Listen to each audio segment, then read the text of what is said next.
መልካም ሰሞኑን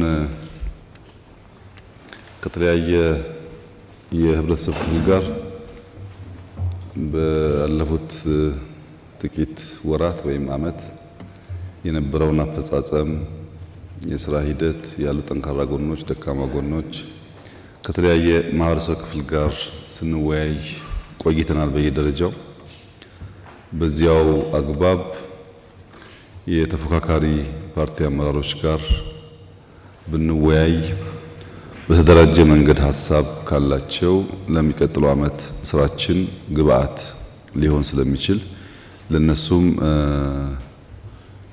መድረክ መፈጠር አለበት በሚል ሐሳቤ ነው የተገናኘ ነው። እንግዲህ በዚህ አመት ሶስተኛ ገደማ ይመስለኛል ሳገኛችሁ ነኝ። በምክትል ፕሬዝዳንታችን ደረጃም ስብሰባዎች ታደርጉ ቆይታችኋል። ይሄ መልካም ባህል ይመስለኛል። ይህ እንደተጠበቀ ሆኖ አቴንሽን ቢሰጣቸው ብንነጋገርባቸው ብንወያይባቸው ቢፈቱ የሚባሉ ጉዳዮች ካሉ ለመወያየት ለማድመጥ እድል ለማግኘት ነው። ይሄ ውይይት ከሞላ ጎደል በሁሉም ክልሎች ተካሂዷል። ከክልል አመራሮች ጋር ተነጋግራቸዋል። አሁን በዚህ ደረጃ ብናይና ቢፈታ ከወዲሁ ቢቀረፍ በሚባሉ ማንኛውም ጉዳዮች ሐሳቦቻችሁን ማንሳት ትችላላችሁ። መድረኩ ዲሞክራሲያዊ ነው። በዚህ መድረክ ደረጃ ብናያቸው በሚባሉ ጉዳዮች ላይ ቅድሚያ ሰጥተን ብንወያይ የበለጠ መልካም እንደሚሆን ተስፋ አደርጋለሁ። በዚሁ አግባብ ሐሳብ አስተያየት አለኝ የምትሉ ሰዎች መድረኩ ለእናንተ ክፍት ነው።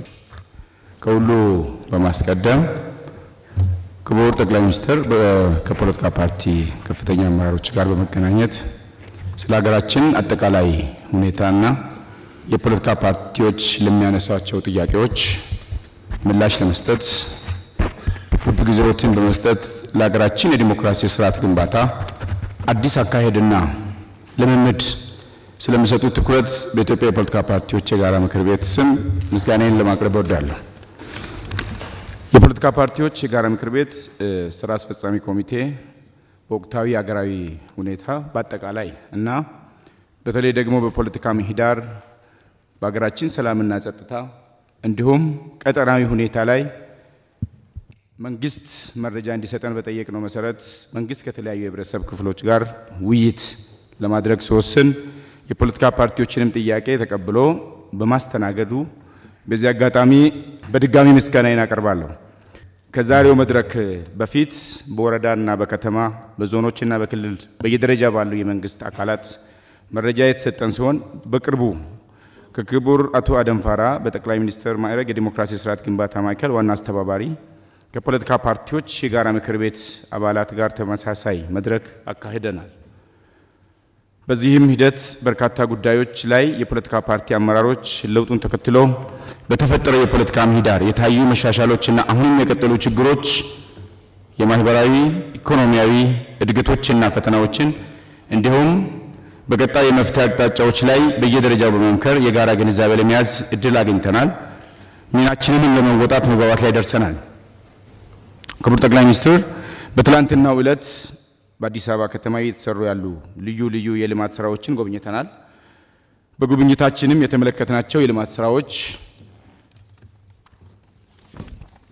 ታሪክን በመጠበቅ በቴክኖሎጂ እድገት በከተማ ኮሪደር ልማት የመንግስት አገልግሎት አሰጣጥ ለማዘመን ለስራ ዕድል ፈጠራና ለቱሪዝም መዳረሻ የገበያ ትስስር በመፍጠር እና ለህፃናትና ለወጣቶች ምቹ ከባቢ ለመፍጠር በአጠቃላይ ከተማዋን ለኑሮና ለስራ ምቹ ለማድረግ የተሰሩ ስራዎችን በአድናቆት እንመለከታለን። ይህ እንደተጠበቀ ሆኖ በዛሬው የማጠቃለያ መድረክ በተለይ የፖለቲካ ፓርቲዎችን በሚያሳስቡ የፖለቲካ ምህዳር የቀጠና ሁኔታ የሰላምና የጸጥታ ማህበራዊና ኢኮኖሚያዊ ጉዳዮች ብሎም የፖለቲካ ፓርቲዎች ለዲሞክራሲ ስርዓት ግንባታ ሚናቸውን ከመወጣት አንፃር የተጀመረውን አብሮ የመስራት አዲስ አካሄድና ባህል ማጠናከሪያ የሚሆኑትን የጋራ ምክር ቤቶችን በየደረጃው ለማጠናከር በሚያግዙ ጉዳዮች ዙሪያ ተጨማሪ አስተያየት ማብራሪያና ቀጣይ አቅጣጫ ላይ ግልጽነት ይዘን ሚናችንን ለመወጣት ለክቡርነቶ የሚከተሉትን በወረዳ በዞንና በክልል እንዲሁም በአገራዊ መድረክ ከፖለቲካ ፓርቲ አመራሮች የውይይት መድረኮች ላይ ከተነሱ ጉዳዮች መካከል ዋና ዋናዎችን እንደሚከተለው አቀርባለሁ። አንደኛ ሰላምና ጸጥታን በተመለከተ በሰሜኑ የሀገራችን ክፍል ያለው የጸጥታ ሁኔታ ከጊዜ ወደ ጊዜ እየጨመረ መጥቷል። ይህንን ሁኔታ ለመቀየር መንግስት ምን እያደረገ ነው? ሁለተኛው በሰላምና ጸጥታ ጉዳይ ላይ በተለያዩ የሀገሪቱ አካባቢዎች ውስጥ ያሉ የጸጥታ ችግሮችን በዘላቂነት ለመፍታት መንግስት ምን አስቧል? 1.3 የዜጎችን እገታና ለማስለቀቅ የሚጠየቀው ከፍተኛ ገንዘብ አሳሳቢ ሆኗል። መንግስት ይህንን ችግር ለመፍታት ለምን አልተቻለም? የሀገራችን ብሔራዊ ጥቅም በሚንጻረርና የሀገሬን ሰላምና መረጋጋት በሚያደፈርስ መልኩ ከውጭ አካላት ጋር የሚሰሩ ኃይሎችን መንግስት እንዴት ይመለከተዋል? በተለያዩ የሀገሪቱ አካባቢዎች ያሉ ተፈናቃዮችን የመመለስ ሁኔታ በምን ደረጃ ላይ ይገኛል? የመንግስት ዋናው ኃላፊነት ሰላምና ጸጥታን ማረጋገጥ ነው። ነገር ግን አሁን ባለው ሁኔታ ዜጋው በሰላም ወጥቶ መግባት እየተቻለ አይደለም። በየአካባቢው የተዘረጋው ኬላ በሸቀጥና በሰው ዝውውር ላይ ተጽዕኖ እያሳደረ ነው። አላስፈላጊ ቀረጥም ይጠየቃል። ይህን ችግር ለማስተካከል መንግስት ምን እየሰራ ይገኛል? በአገራዊ ምክክር ሂደት ያልተሳተፉ የታጠቁ ኃይሎችና የፖለቲካ ፓርቲዎች በሂደቱ እንዲሳተፉ ለማድረግ መንግስት ምን ጥረት እያደረገ ይገኛል? እነዚህ በሰላምና ጸጥታ ጉዳዮች የተነሱ ዋና ዋና ነጥቦች ናቸው። ሁለተኛ የፖለቲካ ምህዳርን በተመለከተ አሁን ያለው የፖለቲካ ምህዳር ምን ያህል ሰፊና አካታች ነው? በየደረጃው የፖለቲካ ፓርቲዎች በተለይ በዞን በወረዳና በከተማ የሚያጋጥማቸው ችግሮች አልተቀረፉም። ለመቅረፍ መንግስት ምን አስቧል? መንግስት ተፎካካሪ ፓርቲዎችን ለማጠናከር ምን ዝግጁነት አለው? ከለውጡ ጥያቄና ከህገ መንግስት ማሻሻያ አለመደረግ አንፃር የለውጡ መንግስት ማለት ይቻላል ወይ? ኢህአዴግ የተለያዩ ቃላትን በመጠቀም ጥላቻና ዘረኝነትን ሲያስፋፋ እንደነበር ይታወቃል። አሁን ጽንፈኝነት የሚለው ቃል በወጣቶችና በሌሎች ዘንድ በበጎ የታየ አይደለም። ቃሉን በሌላ መተካት አይቻልም ወይ? ሁሉም ፓርቲዎች ገዢ ፓርቲን ጨምሮ የአካል ጉዳተኞችን ተጠቃሚ ከማድረግና በተግባር አካቶ ከመሄድ አኳያ በመንግስት ምን የተቀመጠ አቅጣጫ አለ? በትግራይ ክልል የፖለቲካ ምህዳር ችግርና በጊዜያዊ አስተዳደር የፖለቲካ ፓርቲዎች ተሳትፎ በመንግስት ችላ መባሉ ለትግራይ ክልል የሰላም እጦት መባባስ ሆኖ የሚቀጥለው እስከ መቼ ድረስ ነው? የመንግስት የሚዲያ ተቋማት ለተፎካካሪ የፖለቲካ ፓርቲዎች እንቅስቃሴ በቂ ትኩረትና ሽፋን ሲሰጡ አይታዩም። ይህ ሁኔታ እንዲሻሻል መንግስት ምን ያስባል? እነዚህ በፖለቲካ ምህዳር በተመለከተ የቀረቡ ዋና ዋና ጉዳዮች ናቸው። ሶስተኛ ኢኮኖሚያዊና ማህበራዊ ልማትን በተመለከተ የኑሮ ውድነትን ለማስቀረትና የመንግስት ሰራተኞችን እንዲሁም የጤና ተቋማትን የደሞዝና ጥቅማ ጥቅም ጥያቄዎች ለመመለስ ምን እየተሰራ ነው? የገንዘባችን የመግዛት አቅሙ መዳከሙን ተከትሎ ከፍተኛ የኑሮ ውድነት ተከስቷል። ይህንን ችግር ለመፍታት መንግስት ምን እየሰራ ነው? የመንግስት ትኩረት በመሰረተ ልማት ላይ የሆነ ነው። ልማቱ ሰውን ቢያስቀድም አይሻልም? የነዳጅ ዋጋ እያሻቀበ መሄዱ ዜጎች ላይ ከፍተኛ የኢኮኖሚያዊ ተጽዕኖ ያደረሰ ይገኛል። በቀጣይ ይህን ችግር ለመፍታት እንደ መንግስት ምን ታስቧል? የአገር ውስጥ ፍላጎት ሳይሟላ ስንዴን ወደ ውጭ መላኩ ትክክል ነው ወይ? ከለውጡ በፊት ባለስልጣናት በኢኮኖሚ ውስጥ እጃቸውን ያስገቡ እንደነበር ይነገራል። አሁንስ ቢሆን ባለስልጣናት የኢኮኖሚ አሻጥር ውስጥ እጃቸው እንደሌለ ምን ማረጋገጫ አለ? በተለይ የኑሮ ውድነቱን አለመቆጣጠራቸው በየደረጃው ያለው የባለስልጣናት ተግባር አይደለም ወይ? የውጭ ዜጎች መሬት መግዛት የሚችሉበት አዋጅ መውጣቱ የሀገራችን ዜጎች መሬት የማግኘት መብት የሚጋፋና መሬታችን በውጭ ዜጎች የማስያዝ ተግባር አይሆንም ወይ? ኢትዮጵያ ከፍተኛ የተፈጥሮ ጸጋ መኖሩ ጋር ተያይዞ ተመርቆ ያሉ ስራት ቁጭ ያሉ ወጣቶችን የስራ ተጠቃሚ ለማድረግ መንግስት ምን እየሰራ ይገኛል? በተለያዩ ክልሎች በሰላም መታጣት ከትምህርት ገበታቸው ለቀሩት ተማሪዎች ለተፈናቃዮች ምን ታስቧል?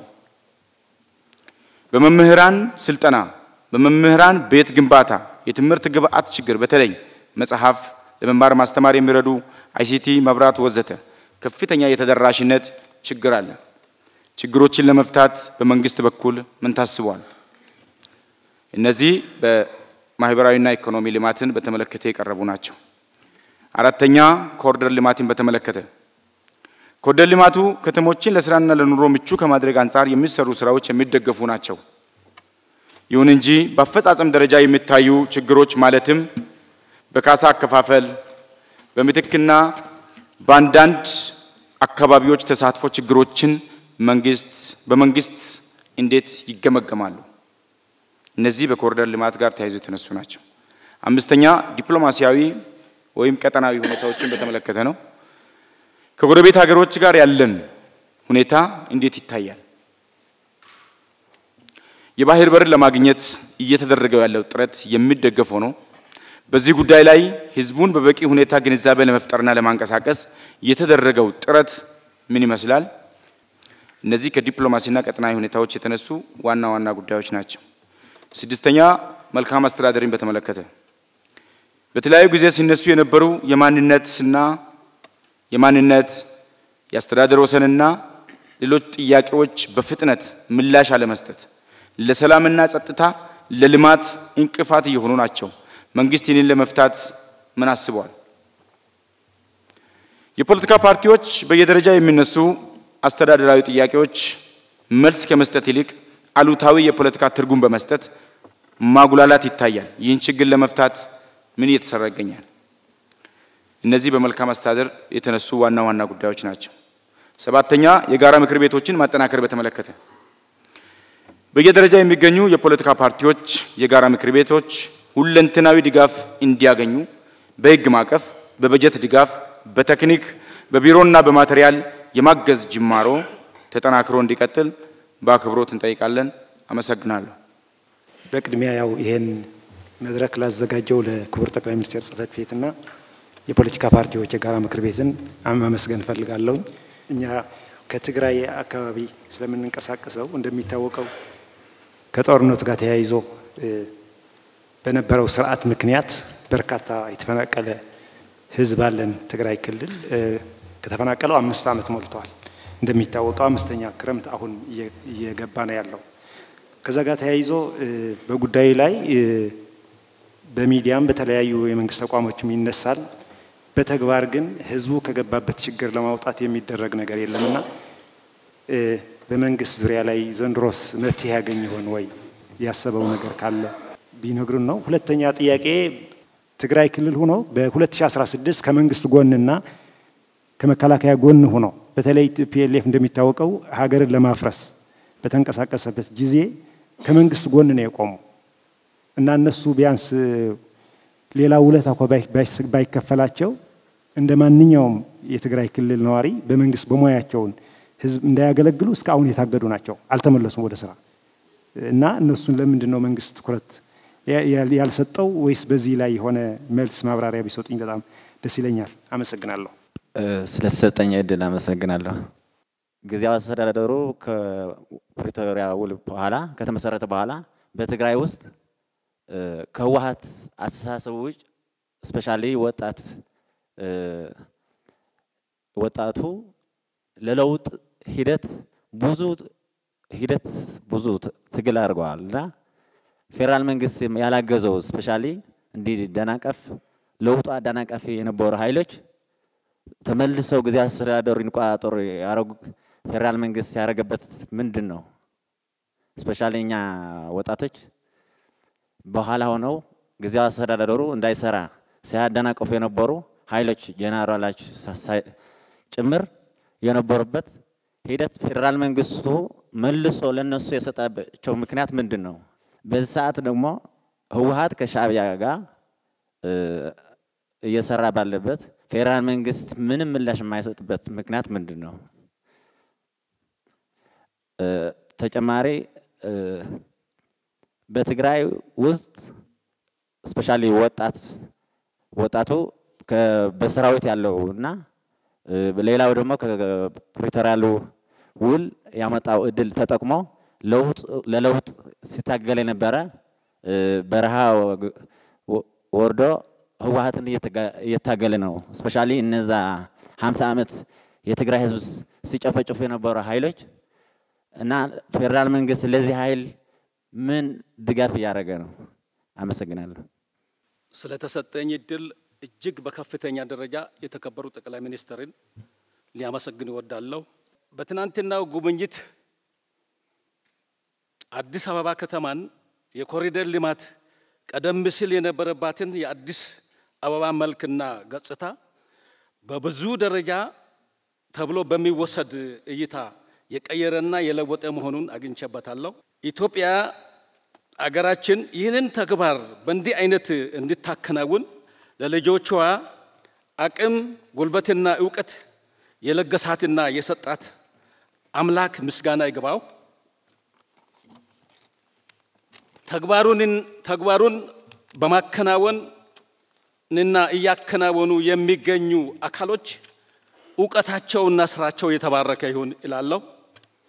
ኢትዮጵያ ሀገራችን ባለፉት ጊዜያት በውጭና በውስጥ ሲያጋጥማት ከነበረው ዘርፈ ብዙ ችግሮች አንጻር ሳትገደብና ሳትደናቀፍ የገጠማትን መከራና ችግር በአንድ በኩል ለመፍታት እየተጋች በሌላ በኩል ደግሞ ይህንን አይነት አስገራሚና አስደናቂ የልማት ተግባራት ማከናወኗ እጅግ በከፍተኛ ደረጃ ግዛቸውና ጉልበታቸውን በመስጠት ፈጽሞ ለተገኙት ተግባር ልዩ ምስጋና ይገባቸዋል ብዬ አስባለሁ።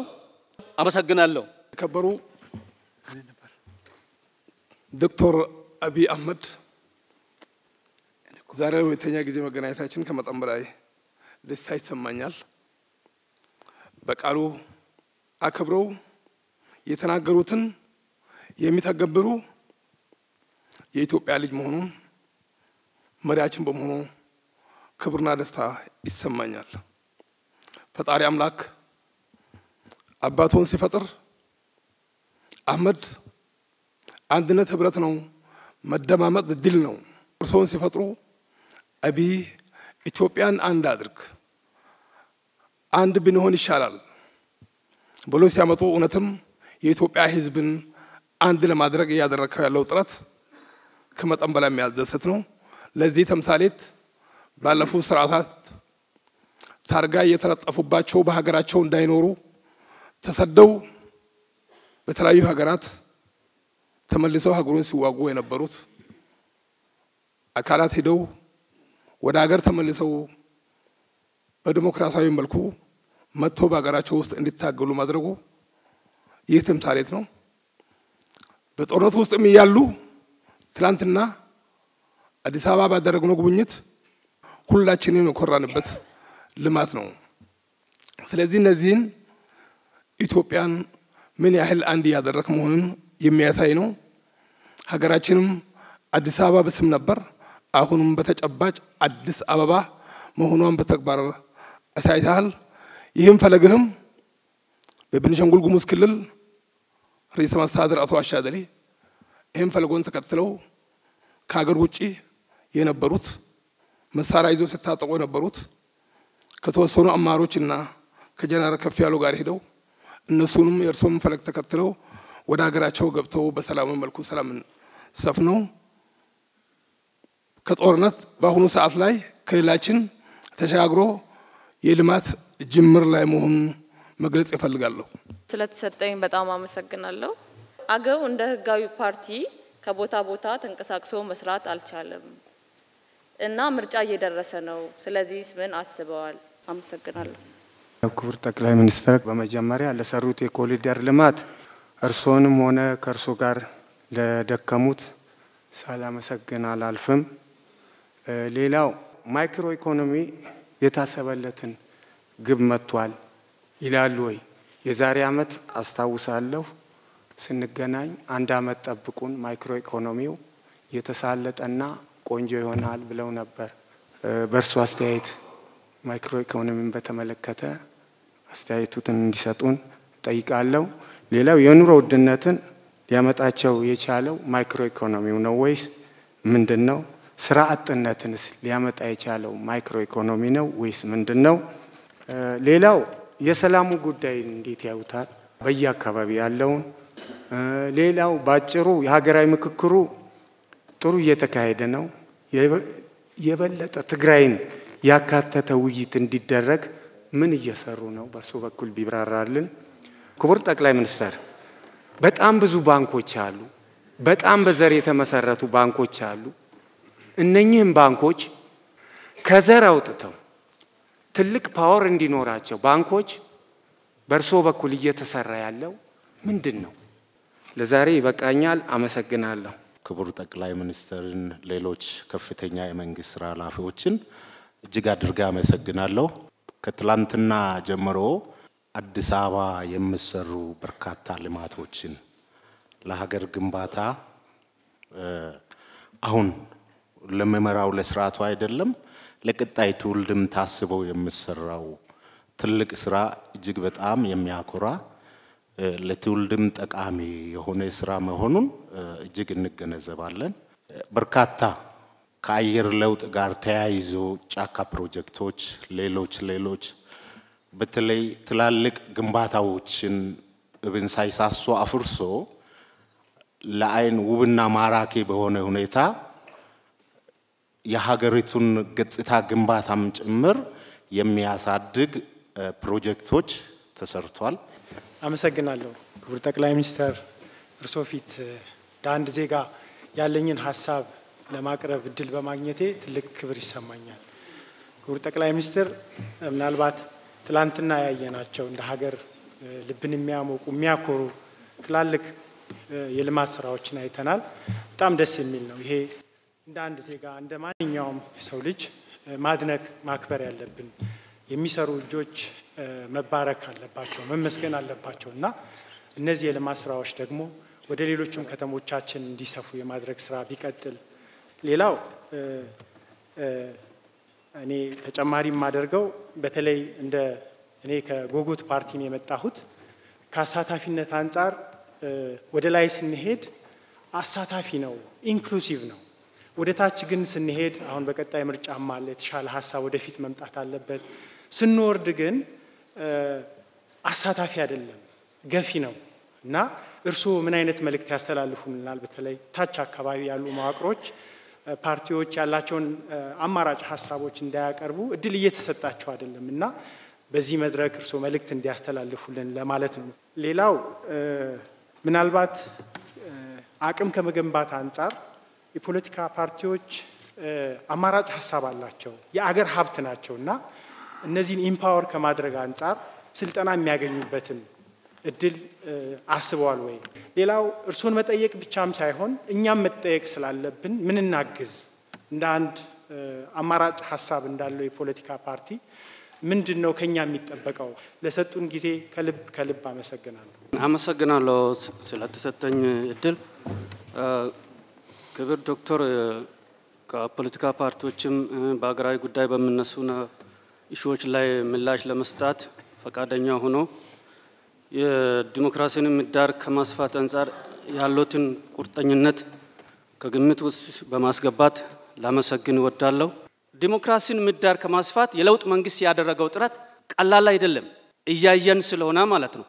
የተጀመረው የአገር ገጽታን ለመቀየር የዲሞክራሲን ምህዳር ለማስፋት ደግሞ የጋራ አገርነት በጋራ መስራት አለብን። የአንድ ፓርቲ ስራ አይደለም ተብሎ የተጀመረው ምህዳሩ ሰፊ ነው።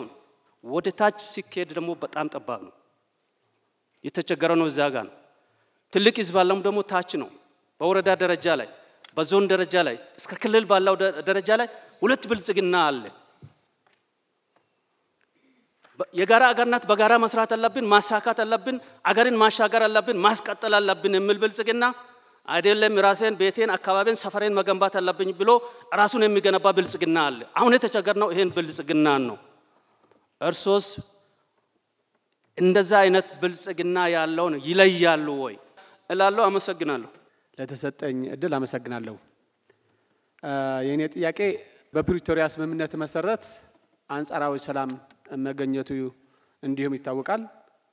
ዋናነት በፕሪቶሪያ ስምምነት መሰረት አቃፊና አሳታፊ ጊዜያዊ አስተዳደር መመስረት ነበረበት። ይሁን እንጂ የህወሓት ጊዜያዊ አስተዳደር ነው የተፈጠረው። ለዚህም ህወሓት ያኔ ቅቡልነት አጥቶ በህብረተሰቡም ከፍተኛ የቅቡልነት ችግር ነበረው፣ አቅምም አልነበረውም። በዚህ ምክንያት ጊዜያዊ አስተዳደሩ የተሰጠውን ስልጣን በአግባቡ ሳይጠቀም 2 ዓመት አለፈው። ከዛ በኋላም አንዱ ችግር ራስ በራስ የነበረ የስልጣን ሽኩቻ አንዱን ሌላኛውን ከኮርና ከኮር በላይ በሚባሉ ወታደራዊ ኃይሎች ግፊትና በጠበንጃ ጭምር የቀበሌዎች የወረዳዎች እንዲሁም የክልል መስሪያ ቤቶችን ቢሮዎች የተሰበሩ ማህተም ሲቀማ ህብረተሰቡ ብዙ ሰዎችም ለመቁሰልና ለግድያም ተዳርገው ነበርና የሚያሳዝነው ነገር ከዛ በኋላም የተመሰረተው የተሾመው ጊዜያዊ አስተዳዳሪ ወይም ፕሬዝዳንት ያው ከህወሓት ነው የተቋቋመው። ካቢኔው ያው ህገወጥ ነው ተብሎ በምርጫ ቦርድ ከተሰረዘው ፓርቲ ነውና አሁን በትግራይ ያለው ሁኔታ ከፍተኛ የሥርዓት አልበኝነት ችግር አለ፣ እንዲሁም ከፍተኛ የቅቡልነት ችግር አለ። ስለዚህ ፕሪቶሪያ የመጀመሪያው የተጣሰው ቅቡልነት ያለው ከሁሉም የትግራይ ፖለቲካ ኃይሎች ያሳተፈ ጊዜያዊ አስተዳደር አለመመስረት ነው። ለዚህ እንደ ማረሚያ ብለን ያሰብነው ጊዜያዊ ምክር ቤት ማቋቋም ነበረ። ጥረት አድርገን ነበር። የተለያዩ የትግራይ ያሉ ፖለቲካ ኃይሎች፣ ሲቪክ ማህበራት እና ጊዜያዊ ምክር ቤት ለማቋቋም ጥረት ተደረገ። ይሁን እንጂ አሁን ያለው ፕሬዝዳንት ይሄ ነገር ህወሓትም ራሷ እንደ እኔን የመረጥኩትና ይሄ የኔ ውሳኔዎች ማለፍ አለባቸው የሚል ህወሓትም የዚህ ጊዜያዊ ምክር ቤት ተቋሚ ስለሆነ አንድ ቅቡልነት ያለው ተቋም በትግራይ ላይ እንዳይኖር ከፍተኛ ችግር እየተፈጠረ ነው። ስለዚህ እንደ ጠቅላይ ሚኒስተር የትግራይ ጊዜያዊ ፕሬዝዳንት እንደሚሾሙ አካል ይሄ በትግራይ ጊዜያዊ አስተዳደር ጊዜያዊ ምክር ቤት ኖሮት ጠንካራ ካቢኔ ኖሮት ቼክ ኤንድ ባላንስ ያለው እንዲሆን የእርሶ ጫናም የእርሶ መመሪያም ያስፈልገዋልና ይሄ ነገር እንዲታሰብበት ለማለት ነው። አመሰግናለሁ። የተከበሩ ጠቅላይ ሚኒስትር ያየናቸው የልማት ስራዎችን አዲስ አበባ ተኮር እንዳልሆነ ግንዛቤ ብንይዝ በሁሉም ሴክተሮች ለምሳሌ የስሞክለስ ኢንዱስትሪ የምንለው ቱሪዝምን ከማስፋፋት አንጻር የቱሪዝም መዳረሻዎችን የተሰሩ ስራዎች እንደነ ወንጪ ባህር ዳር ላይ ጣና ላይ የተሰራ ስራ አሁን ትግራይ ላይ እየተሰራ ያለው የገራልታ ሎጅ እና ሌሎች እንደ መነሻ ወስደን አጠቃላይ ማለት አገር አቀፍ ስራዎች እንደሆኑ አዲስ አበባ ያየነው እሱም እንደ ቤንችማርክ ተወስዶ ወደ ብዙ ከተሞችና ከዛም ወደ ገጠር እየተስፋፋ ያለ መሆኑን ስናይ አገራችን ትልቅ ተስፋ ያላት የተጀመሩ የልማት ስራዎች እመርታዊ ሊባል ለውጥ የሚያመጡ መሆናቸውን ለመመስከርና ይሄንንም መንግስትንም እርሶንም ለማመስገን ፈልጋለሁ። ትናንት ያየናቸው ከኮሪደር ልማት አንጻር ከዚህ ከጫካ ፕሮጀክት ከዚህ ከአዲስ ኮንቬንሽን ሴንተር የምሶ አንድ ማዕከል አገልግሎት በመንግስትና በግል አጋርነት እየተሰሩ ያሉ ከ120 ሺህ በላይ የቤቶች ፕሮጀክት የወንዝ ተፋሰስ ልማት የፓርክ ግንባታዎች ከእንጦጦ እስከ ቡልቡላ ያሉ ወዳጅነትና አንድነት ፓርክንም ሁሉንም ስራዎች ፒኮክንም ጨምሮ በአጠቃላይ እየተሰሩ ያሉ ስራዎች የአንዳንዶቹ እንደሚሉት የብልጭልጭ ስራ ሳይሆን መሰረታዊ የከተማ እድገት እንደሆነ መናገር እፈልጋለሁ። ትልቁ ነገር ደግሞ ይህንን ለማስፋት የተጀመሩ ስራዎች እጅግ በጣም ማድነቅ እፈልጋለሁ። ከዛ አንጻር ምናልባት ወደ መቀሌ ወይ ወደ ትግራይ ልወስዶትና በ27 ዓመታት ውስጥ ትግራይ ውስጥ 22000 የመሰረት ድንጋይ የተቀመጠላቸው የልማት ፕሮጀክቶች ነበሩ። ምናልባት ትናንትና ነው እኔ የተመለሰልኝ እዚህ የቦሌና አቃቂን የሚያያይዝ ድልድይ ስንጎበኝ ከአቦ እስከ ኮዬ አደባባይ ያለው መንገድና ድልድዩ በአዲስ መልክ የአዲስ አበባ ከተማ አስተዳደር በራሱ እንደሰራው ነው እየተገለጸልን። እየተሰሩ ያሉ የልማት ስራዎች እንደኔ እምነት ከጥራትም ከፕሮጀክት አፈጻጸም ፍጥነትም አንጻር በተደጋጋሚ ጠቅላይ ሚኒስትር እንደሚሉት መንግስታዊ ኮራፕሽን የለም ብለው የሚሉትን ማሳያ ነው ብዬ አምናለሁ። አንደኛው ስራዎቹ በጣም በጥራት ነው እየተሰራ ያሉት። ሁለተኛ በፍጥነት ነው እያለቁ ያሉት። ያው ቢሰረቅ ወይ ይጓተታል ወይ ጥራት አይኖርም። ከጥራቱም ከፍጥነቱም አንፃር ስናይ ይሄ በመላ ሀገሪቷ እንደ አንድ ልምድ ሆኖ ሊስፋፋ የሚገባው መልካም ነገር ነው ብዬ ማለት ፈልጋለሁ። ከዚህ አንፃር ወደ 2000 የሚሆኑ የመሰረት ድንጋይ ተቀመጠላቸው በትግራይ ውስጥ በመላ ትግራይ ውስጥ የተቀመጠላቸው የልማት ፕሮጀክቶች ለምንድን ነው ያልተሰሩት ለሚለው ጥያቄ ያው ሙሉን ተበልተዋል ማለት ነው። ሌላ ነገር የለው። ሌላው ከዚህ ከፕሪቶሪያ የሰላም ስምምነት ጋር ተያይዞ ዲዲአርን ከማስፈጸም አንፃር ምክንያቱ አሁን ትግራይ ውስጥ ያሉ ታጣቂዎች በቃ ዲዲአር እየጠበቁ ነው ክቡር ጠቅላይ ሚኒስትር። ሌላ ምንም እየጠበቁ አይደለም። ከህወሓቶች ጋር ማርሉ የእውነት ነው የምሉት።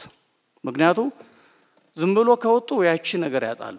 ፕላስ ሲወጡ ደግሞ ያው የመኖሪያ ቤት መሬት ይሰጣል፣ የስራ መቋቋሚያ ብዙ ነገሮች አሉ። ያቺ እናገኛለንና ያቺ እንዳናጣ ያሉ እየጠበቁ ያሉትና እንዳው አሁን ትግራይ ውስጥ ለምን አልተፈጸመም ብዬ አይደለም ስለማቀው አምና በዚህ መድረክ ላይ ዲዲአር ለምን አይፈጸምም መከላከያ ለምን ወደ ትግራይ ገባም ብዬ ጠይቄ ነበር። አሁን እሱን አልጠየቅም ምክንያቱም ችግሩ ስለማቀው። ግን የፌደራል መንግስት እንዳው ዲዲአሩን በራሱ መንገድ ማስፈጸም የሚችልበት እድል የለም። እኔ ወጣቱ በዛ መንገድ ወደ ሰላማዊ ህይወቱ በቃ ትጥቅን ፈቶ ወደ ሰላማዊ ህይወቱ መኖር አለበት፣ መስራት አለበት፣ ማደግ መበልጸግ ይፈልጋልና እንዳው ችን ነገር ቢፈተሽ ቢታይ የሚል ነገር ነው። ከዛ ውጪ ግን ኦሬዲ ሁሉም ነገሮች ስለተነሱ ያው መከላከያውን በድጋሚ ወደ ትግራይ የሚገባበት መንገድ ቢፈለግ የሚለውን ነገር ያው ያለው ሁኔታ ታሳቢ አድርጌ ማለት ነው። አመሰግናለሁ። ክቡር የኢፌድሪ ጠቅላይ ሚኒስትር ዶክተር አብይ ይህንን መድረክ አንዲት ሀገር ናት ያለችን ያንን ታሳቢ አድርገው ከፌደራል የጋራ ምክር ቤት ጋር በጋራ በማድረግ ይህንን መድረክ ስላመቻቹ እጅግ አድርጌ አመሰግናለሁኝ። ልማት ላይ የሰሩትን ሂደት ሳይ እጅግ ማድነቅ ፈለኩኝ። ምክንያቱም ብዙም በሶሻል ሚዲያው በጣም የሚወረወርበትን ነገር እየሰሙ ወደ መሬት እየጣሉ ስራዎች ላይ በመሆኑት ሳላደንቆት አላልፍም። ይበርቱ ማለት ፈልጋለሁ። ሌላው ዲፕሎማሲያዊ ስኬቶች ላይ የሚሄዱበት ሂደት ከፍተኛ ነው። እንዲሁም ደግሞ ከዓለም ፋይናንስ ጋር ያለው ጠንካራ ግንኙነት ሳላደንቅ አላልፍም። ምክንያቱም ሙያዬ ስለሆነ ከታተላለሁኝ። ካፒታል ማርኬት ላይ በሀገራችን ያለውን ለማስቀጠል የሚሄዱበትም ጥሩ ስለሆነ ይበርቱ ማለት ፈልጋለሁኝ። ሌላም የመደመር እሳቤን ኢምፕሊመንት ለማድረግ የሚሄዱበትንም አቅጣጫ ጥሩ ነው ማለት ፈልጋለሁ። ሌላው የኢምፖርትና ኤክስፖርት ላይ በተለይም ደግሞ በኤክስፖርቱ የቡናን ኤክስፖርት የማድረግ ሂደት ዴይሊ ፎሎ አፕ የሚያደርጉበትንም በጣም ጥሩ ነው ማለት ፈልጋለሁኝ። እኔ በጣም ብዙ ጊዜ ሳይት በተለያዩ ሚዲያዎች ላይ ሙስናን በጣም ሲጸየፉ ታያለውኝ። እንደ ሀገር መሬት ላይ ያለውን የሙስና ሂደት ሌሎችም የመንግስት ተቋማት ላይ ከፍተኛ የሙስና ስራዎች አሉና ያንን በጣም ቢሰሩበት ጥሩ ነው ብዬ አስባለሁ። ሌላው በጣም የሰላም የመደፍረሱ ሁኔታ እጅግ ከፍተኛ ነውና እሱን በጣም በአትኩሮት ማየት ቢቻል ይሄ ትልቅ ስጋት ስለሆነ ሌላው የኑሮ ሁኔታ እጅግ በከፍተኛ ሁኔታ ትልቅ ጫና አለው። ይሄ ጫና ምንድነው? በዓለማት ደረጃ ነው ኖት ኦንሊ ኢትዮጵያ። ሆኖም ግን እሱ ላይ በጣም ፎከስ ተደርጎ መሰራት መቻል አለበት። ሌላው ጥያቄ የፖለቲካ ምህዳር መጣበቡ ማለት የፖለቲካው ምህዳር ሲጠብ ሴቷ በፖለቲካው ዘርፍ ላይ በማህበራዊ ዘርፍ እንዲሁም በኢኮኖሚው ዘርፍ ላይ ደፍራ መውጣት አትችልም። በፋይናንሱ ተጽዕኖ ፈጣሪ መሆን አልቻለችም። እንዲሁም ማህበራዊም ዘርፍም እሱን በጣም ባንክሮት ማየት ቢቻል ብዬ አስባለሁ። ለምሳሌ ገዢው ፓርቲ ምን ያደርጋል? ሴቶችን ወደፊት የሚያመጣበትን መንገድ አይ ሪሊ አፕሪሺየት ይሄንን ተሞክሮ እዚህም ያሉ የፖለቲካ አመራሮች ቢወስዱት ጥሩ ነው ብዬ አስባለሁ። እንደ ሀገር መሪነቶ ማየት ቢችሉ ብዬ ማስበው የራስዎትን ገዢ ፓርቲ ላይ ያለውን ብቻ ሳይሆን ሌሎችንም ሴቶች ደፍረው ሲመጡ ማበረታታት የሚችሉበትን መድረኮችንም እንዲሁ ቢያመቻቹልን እንደነኛ አይነት ነገሮችን ቢያደርጉልን በተለይ ደግሞ መማር የምትፈልግ ሴት የትምህርት እድሎችን ቢያመቻቹላት በእውነት ነው ምሎት በብዙ ውርወራዎች ውስጥ በሳይለንት መስራት ትልቅነት ስለሆነ ይበርቱ ይበል የሚያስብል ነው። አመሰግናለሁ። ከትላንት ጀምረን አዲስ አበባ ከተማ በጎበኘናቸው ጉብኝቶች ያየናቸውና የተሰሩ ስራዎች እጅግ ድንቅና ሀገራችን ኢትዮጵያ ለመጪው ትውልድ አስባ እየተጋች ያለች ሀገር መሆኑን በእርሶ ድንቅ አመራር ሰጭነት የተፈጸመ ተግባር መሆኑን ተመልክቻለሁና በእውነቱ እጅግ በጣም ኮርቼበታለሁ። ከክፍለ ሀገር ስንመጣ በየጊዜው ስንመጣ አዲስ አበባ እየተቀየረች ነው የምትጠብቀን፣ እየለማች ነው የምትጠብቀን። ይህ እጅግ በጣም ተስፋ የሚሰጥ ነው። የሚታየኝ ምንድነው የአንድ ምርጫ ሲዝን ብቻም ሳይሆን ዘላቂ የሆኑ ለዜጎች ገቢ ማስገኘት የሚችሉ ወጣቶች በሀገራቸው የሀገሪቱ ዜጎች በሀገራቸው እንዲደሰቱ ተስፋ እንዲያደርጉ የሚያመላክቱ ተግባራት ተከናውነው በማየት እንደ ወጣትነትም ኢትዮጵያን ለወጣቶች እየገነባችሁት ነውና ይሄ በጣም አክብሮት አለኝ። ያው አካባቢ ምርጫ ከተደረገ 12 ዓመት ገደማ ተቆጥሯል። ስለዚህ የአካባቢ ምርጫ ከማድረግና መንግስት አካባቢ ምርጫ በጊዜውና በወቅቱ እንዲደረግ ከማድረግ አንፃር ይሄም ከህገ መንግስት ጋር የሚያያዝ ጉዳይም ስለሚሆን ምን እየተሰራ ነው የሚለው ነገር ለኢትዮጵያ ህዝብም ስለሚጠብቀው እዚህ ላይ የእርሶ አቅጣጫ ለኢትዮጵያ ህዝብም ቢነገር የሚለው ነው። ላገኘሁት እድል እጅግ በጣም አድርጌ አመሰግናለሁ። እኔ ሚዲያ በጣም ማዳምጥ ለብዙ ፓርቲዎች ኢንፎርሜሽን መሰጣቸው እኔ ነኝ። የኢትዮጵያ ሚዲያ በአብዛኛው ዝግ ነው፣ ሞኖ ሲስተም ነው። እንደገና ምሎት ደግሞ በሚዲያ ውስጥ ዜግነት ክላስ አበጅቷል። ኤ ዜጋ አለ፣ ቢ አለ፣ ሲ አለ። ማይኖሪቲ ዲ ነው። ዞር የት ነህ ከተባለ እንደዚህ ብሎ ላያናገርም ይችላል። ከሱ በላይ ታለንት፣ ከሱ በላይ ኖሌጅ፣ ከሱ በላይ ያለው ያንን ሰው አፕሮች አድርጎ የኢትዮጵያን ችግር ግን መፍታት አልቻለም። አዲሽናል ደግሞ ከአልጀዚራም ከሌላ የምንማረው ጦርነቶች በአብዛኛው የሚያልቁት ሚዲያ ላይ ነው። ያንን ለማምጣት ምን ማድረግ አለብን? መደረግ አለበት። ሚዲያው ማንኛውም ሀሳቦች የተለያዩ ሀሳቦች አቅርቦ ማፋጨት አለበት። ይህንን ማስተካከል አለበት። በነጋዴው ህብረተሰብ ደግሞ አንድ ለኔም ግልጽ ነው። ትልቁ ኢኮኖሚ ፓርቲ የያዘው መንግስት ነው 70%። 30% ውስጥ ደግሞ 20% እንደ ሚድሮክ ያለ እንትን ነው ተለያዩ። በ10% ውስጥ ኮንትሮል አድርጎ መክፈል አልቻልንም። ልንከፍል ስንሄድ የመንግስት አካላት አስቸገረን። እንደዚህ የተለያዩ የሙስና ወሬዎች በጣም ጆሮአችን የሚያደክም ነው። ፕሮቴክትም ለማድረግ መንግስት ደግሞ አንዳንድ ጊዜ ለህዝቡ የሚጭነው ጫና እናንተን ሁለቱም አካል ለህዝብ የማያዝን አይነት አይቻለሁ። ስለዚህ እነዚህ ነገሮች በጥልቀት ከሰሩ ሀገረ መንግስቱ ይሄዳል። እኔ ሁሉ ጊዜ ማግዘው ሀገረ መንግስቱ ነው። ብልጽግና ናግዤ አላቅም። ነገር ግን ሀገረ መንግስቱ ማገዝ ኢንዳይሬክት ያ ስለሆነ ነገሮች የፓርቲዎችን ችግር ቢፈቱ ጥሩ ነው የሚል ነው። አመሰግናለሁ። በቅድሚያ እድልን ስለሰጡኝ ከልቤ አመሰግናለሁ። ክቡር ጠቅላይ ሚኒስትር ከእርሶ ጋራ በመጀመሪያ የተገናኘሁት ግብጽ ካይሮ ከተማ ነበር። ዛሬ ደግሞ በሀገር ውስጥ ሶስተኛ ጊዜ ከእርሶ ጋራ በመገናኘቴ እድለኛ በመሆኔ በጣም ወረር የሌለው ደስታ ይሰማኛል። ክቡር ጠቅላይ ሚኒስትር ሆይ በክቡርነቶ አንድ አስተያየት ይኖረኛል፣ እንደሚከተለው ይሆናል። እንደሚታወቀው ሁሉ ሀገራችን ኢትዮጵያ በየጊዜው እየተፈታተነ ያለውና የሚመጣ የፖለቲካ ሽኩቻና አለመረጋጋት የሚታይባት ሀገር ናት። እርሶ ወደ ስልጣን ወንበር ከመጡ ወዲህ ግን ለአንድና ለመጨረሻ ጊዜ ይህንን ማገዳደር ፖለቲካ ለማስቀረት እና ይህ ምዕራፍ እንዲዘጋ ብዙ እድሎቹ እና ጥረቶቹ ተደርጓል። በእርሶ ስልጣን ዘመን ከዚህ በፊት ታይቶ የማይታወቁ ጥሩ ጅማሮቹ ያየንበት ነው። ለምሳሌ እንደ ጠላት ተፈርዶ የነበረው የተቃዋሚ ፖለቲካ ፓርቲዎቹ ከዛ ጭንቀት ውስጥ በማውጣት እፎይታ ያገኙበት፣ ይህ ብቻ አይደለም ከመንግስት በኩል ድጎማ ባጀት ያገኙበት፣ እንዲሁም የፖለቲካ ፓርቲዎቹ የራሱ የሆነ የጋራ ምክር ቤት የመሰረቱበት፣ በሌላ በኩል ደግሞ በምርጫ ጊዜ ይሁን በሌላ ጊዜ የተፎካካሪ ፓርቲዎቹ መሪዎቹም እና አባላቶቹ ሲታሰሩ ምርጫ ቦርድ የታሰሩበት እስር ቤት ድረስ በአካል በመሄድ እስረኞቹን በማስፈታት ያየነው በእርሶ ስልጣን ዘመን በመሆኑ፣ በተጨማሪ ደግሞ የፖለቲካ ኬዝ ያላቸው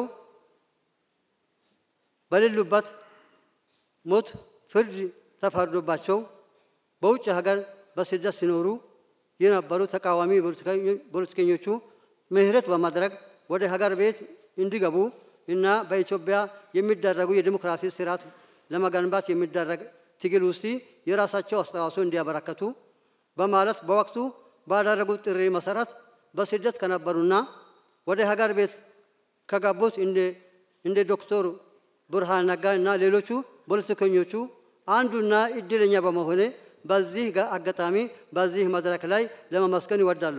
የተለያዩ በከተማ ውስጥ የተሰሩ ስራዎችን በዚህ በዱላዬ ምንም ሳልደክም በተስፋ ሲያይ ተመልክቻለሁ። በጣም ትልቅ ተስፋ እንዳለኝ አረጋግጫለሁ። ብዙ ወዳጆች አይቶኛል። እነሱ እየደከሙ እያረፉ በየድንጋይ እየተቀመጡ እኔ አልተቀመጥኩም። ጉልበት ሰጥቶኛል። ትልቅ ክብር ይገባታል። ወደ ጥያቄ እገባለሁ። አካል ጉዳተኛ ያለበት አገር ላይ ይህ ነው የሚባል የአካል ጉዳተኞች ተጠቃሚነት እየተሰራ አይደለም ኢትዮጵያ ውስጥ። እኔ በትግል ቤተሰቦቼ ጓዳ ለማስቀመጥ ቢሞክሩም እኔ በትግል ነው የወጣሁት። በትግል ነው ተምሬ ለዚህ ደረጃ የደረስኩት። ግን ጓዳ ውስጥ የተደበቁ በርካታ አካል ጉዳተኞች አሉ ኢትዮጵያ ውስጥ። ትምህርት በአግባቡ እያገኙ አይደሉም። ሌላው የስልጣን አካታችነት በሴቶች በኩል ያለው ተሳትፎ እጅግ በጣም የሚበረታታ ጉዳይ ነው። አካል ጉዳተኛ ከፌደራል ጀምሮ እስከ ዞን እስከ ክልል ድረስ የስልጣን ተጠቃሚዎች እየሆኑ አይደሉም። ስለዚህ የአካል ጉዳተኞች ችግር ብታይልን እላለሁ። በጣም አመሰግናለሁ። በጣም ነው የማመሰግነው። በቂ ጥያቄ ተነስቷል። ለዛሬው አንዳንዱ ጥያቄ እዚሁ ምላሽ የሚሰጠው ነው። አንዳንድ ያላየናቸውን ጉዳዮች በእኛ በኩል ያላየናቸውን ጉዳዮች እንፈትሻለን። ለምሳሌ እህት ያነሳቸውን ሴቶች በጣም ኢምፓወር እናደርጋለን፣ ግን ማየት ያለብን ጉዳዮች ካሉ እናያለን። እኛ ባለማካተታችን ምክንያት የተፈጠሩ ጉዳዮችን እንፈትሻለን። ሌሎቹን ጉዳዮች በጥቅል አድርጌ ለመመለስ ሞክራለሁ። በመጀመሪያ መገናኘታችን ትክክለኛ እርምጃ ነው። በመገናኘት ውስጥ ሞር ለመተዋወቅ እድል እናገኛለን፣ ለመማማር እድል እናገኛለን፣ ለመማርና ለማስተካከልም እድል እናገኛለን። የሚፎካከር የፖለቲካ ፓርቲ ሲባል አስፈላጊ በሆኑ ጉዳዮች የሚተባበር መሆኑን ለማሳየትም ጥሩ ልምምድ ይመስለኛል። በእርግጥ ምህዳርን አስታካችሁ በርካታ ጥያቄ ተነስተዋል። ይሄ መድረክ በራሱ የፖለቲካ ምህዳሩ መለወጥ አካል ነው። የኢትዮጵያ ጠቅላይ ሚኒስትር በአመት 2-3 ፓርቲዎች ሰብስቦ አያናግርም። እኛ እዚሁ ሀገር ነበርን። ከውጭ መጣችሁ ላታውቁ ትችላላችሁ። አልነበረም። እንደዛ የምናደርገው ለምንድን ነው? እኛ ውስጥ ያለውን ክፍተት ከናንተ ስንሰማው ለመፈተሽ ስለሚያግዘን። አብሶሉት የሆነ የፖለቲካል ምህዳር ምንም እንከን የሌለበት ደግሞ ከጠበቃችሁ ፖለቲካ አልገባችሁም ማለት ነው። ዓለም ላይ እስካለን ድረስ የሚጀመሩ ነገሮች አሉ፣ የሚቀሩ ጉዳዮች አሉ። ሙሉ ንጹህ ነገር መጠበቅ ተገቢ አይደለም። በእኛ በኩል ግን የፖለቲካ ምህዳርን ማስፋት በሚመለከት ሁለት መሰረታዊ ሀሳቦች አሉ። አንደኛው ፉክክር ነው። ሁለተኛው ትብብር ነው። ጤናማ የሆነ ፉክክር እናደርጋለን ከፓርቲዎች ጋር፣ ትብብርም እናደርጋለን። ፉክክር ብቻ ከሆነ ወደ አጽናፍ የወጣ ወደ ግጭት የሚያመራ ወደ ጸብ የሚያመራ የማያግባባ ስለሚሆን መተባበር በሚገባን ጉዳይ እንተባበራለን፣ ልንፎካከርባቸው በሚገቡ ጉዳዮች ደግሞ እንፎካከራለን። ይህንን ባላንስ አድርገን ነው ምን ሄደው የብልጽግና እሳቤ እኔ መራው አድሚኒስትሬሽን እሳቤ በፉክክርና በትብብር መካከል ሚዛን መጠበቅ ያስፈልጋል። ሁሉን በፉክክር ብቻ ካደረግን ውጤታማ አንሆንም ብለን እናምናለን። ለምሳሌ ትብብር በሚመለከት መቼም ሁላችሁም በኢትዮጵያ ፖለቲካ ውስጥ እድሜው ቢለያይም ያሳለፋችሁ ሰዎች ናችሁ። አሁን ባለው አድሚኒስትሬሽን ከሚፎካከሩ ፓርቲዎች 273 ሰዎች በተለያየ ደረጃ በአመራር ተሳትፎ ይሰራሉ። 273 ሰዎች፣ 4 ሚኒስትሮች አሉ፣ 4 ገደማ ሚኒስትር ዴታዎች አሉ፣ የቢሮ ኃላፊዎች አሉ፣ በዞን በወረዳ የተካተቱ ሰዎች አሉ። 273 የሚፎካከሩ ፓርቲ አመራሮች አሳትፌ አብሬ ሰራለሁ ያለ መንግስት ለትብብር ቦታ እንዳለው በቂ ማሳያ ሊሆን ይችላል። ሰዎች የሚያዩት ፕሮፌሰር ብርሃኑን ወይም ዶክተር አረጋዊን ወይም ዶክተር በለጠን ብቻ ሊሆን ይችላል። በየደረጃው ግን አሉ ሰዎች፣ በየደረጃው የተካተቱ ሰዎች አሉ። አሁንም ደግሞ ማረም ያለብን ነገር አለ። ማረም ያለብን ነገር በቂ አይደለም። ምን ፈልገው ያካተትን የተሻለች ኢትዮጵያን መፍጠር ነው እንጂ የብልጽግና ኢትዮጵያ መፍጠር አይደለም። ዓላማው እሱ አይደለም። ግን በአንድ ጊዜም ብናፍስ ፓርቲዎች ሰብሰብ ብለው ጠንካራ ሆኖ ሐሳብ ኖሯቸው ከመምጣት ይልቅ ቅድም እንዳያችሁት በጣም በርካታ ፓርቲ ነው ያለው። ሁሉም ሰው የሚፈልገው ደግሞ ፓርቲ ብሎ ሊቀመንበር መሆን ነው። ሊቀመንበሮች በሙሉ ብንሰበስብ አሁን 67 ትጠጋላችሁ። የኢትዮጵያ ካቢኔ ደግሞ እንደምታውቁት 20 ነው። አይበቃንም ካቢኔው ራሱ። ይሄ ያስቸግራል። ሰብሰብ ቢባል ግን በእኛ በኩል ክፍት ነው። ከሚፎካከሩን ሰዎች ጋር ለመስራት ምንም ችግር የለብንም።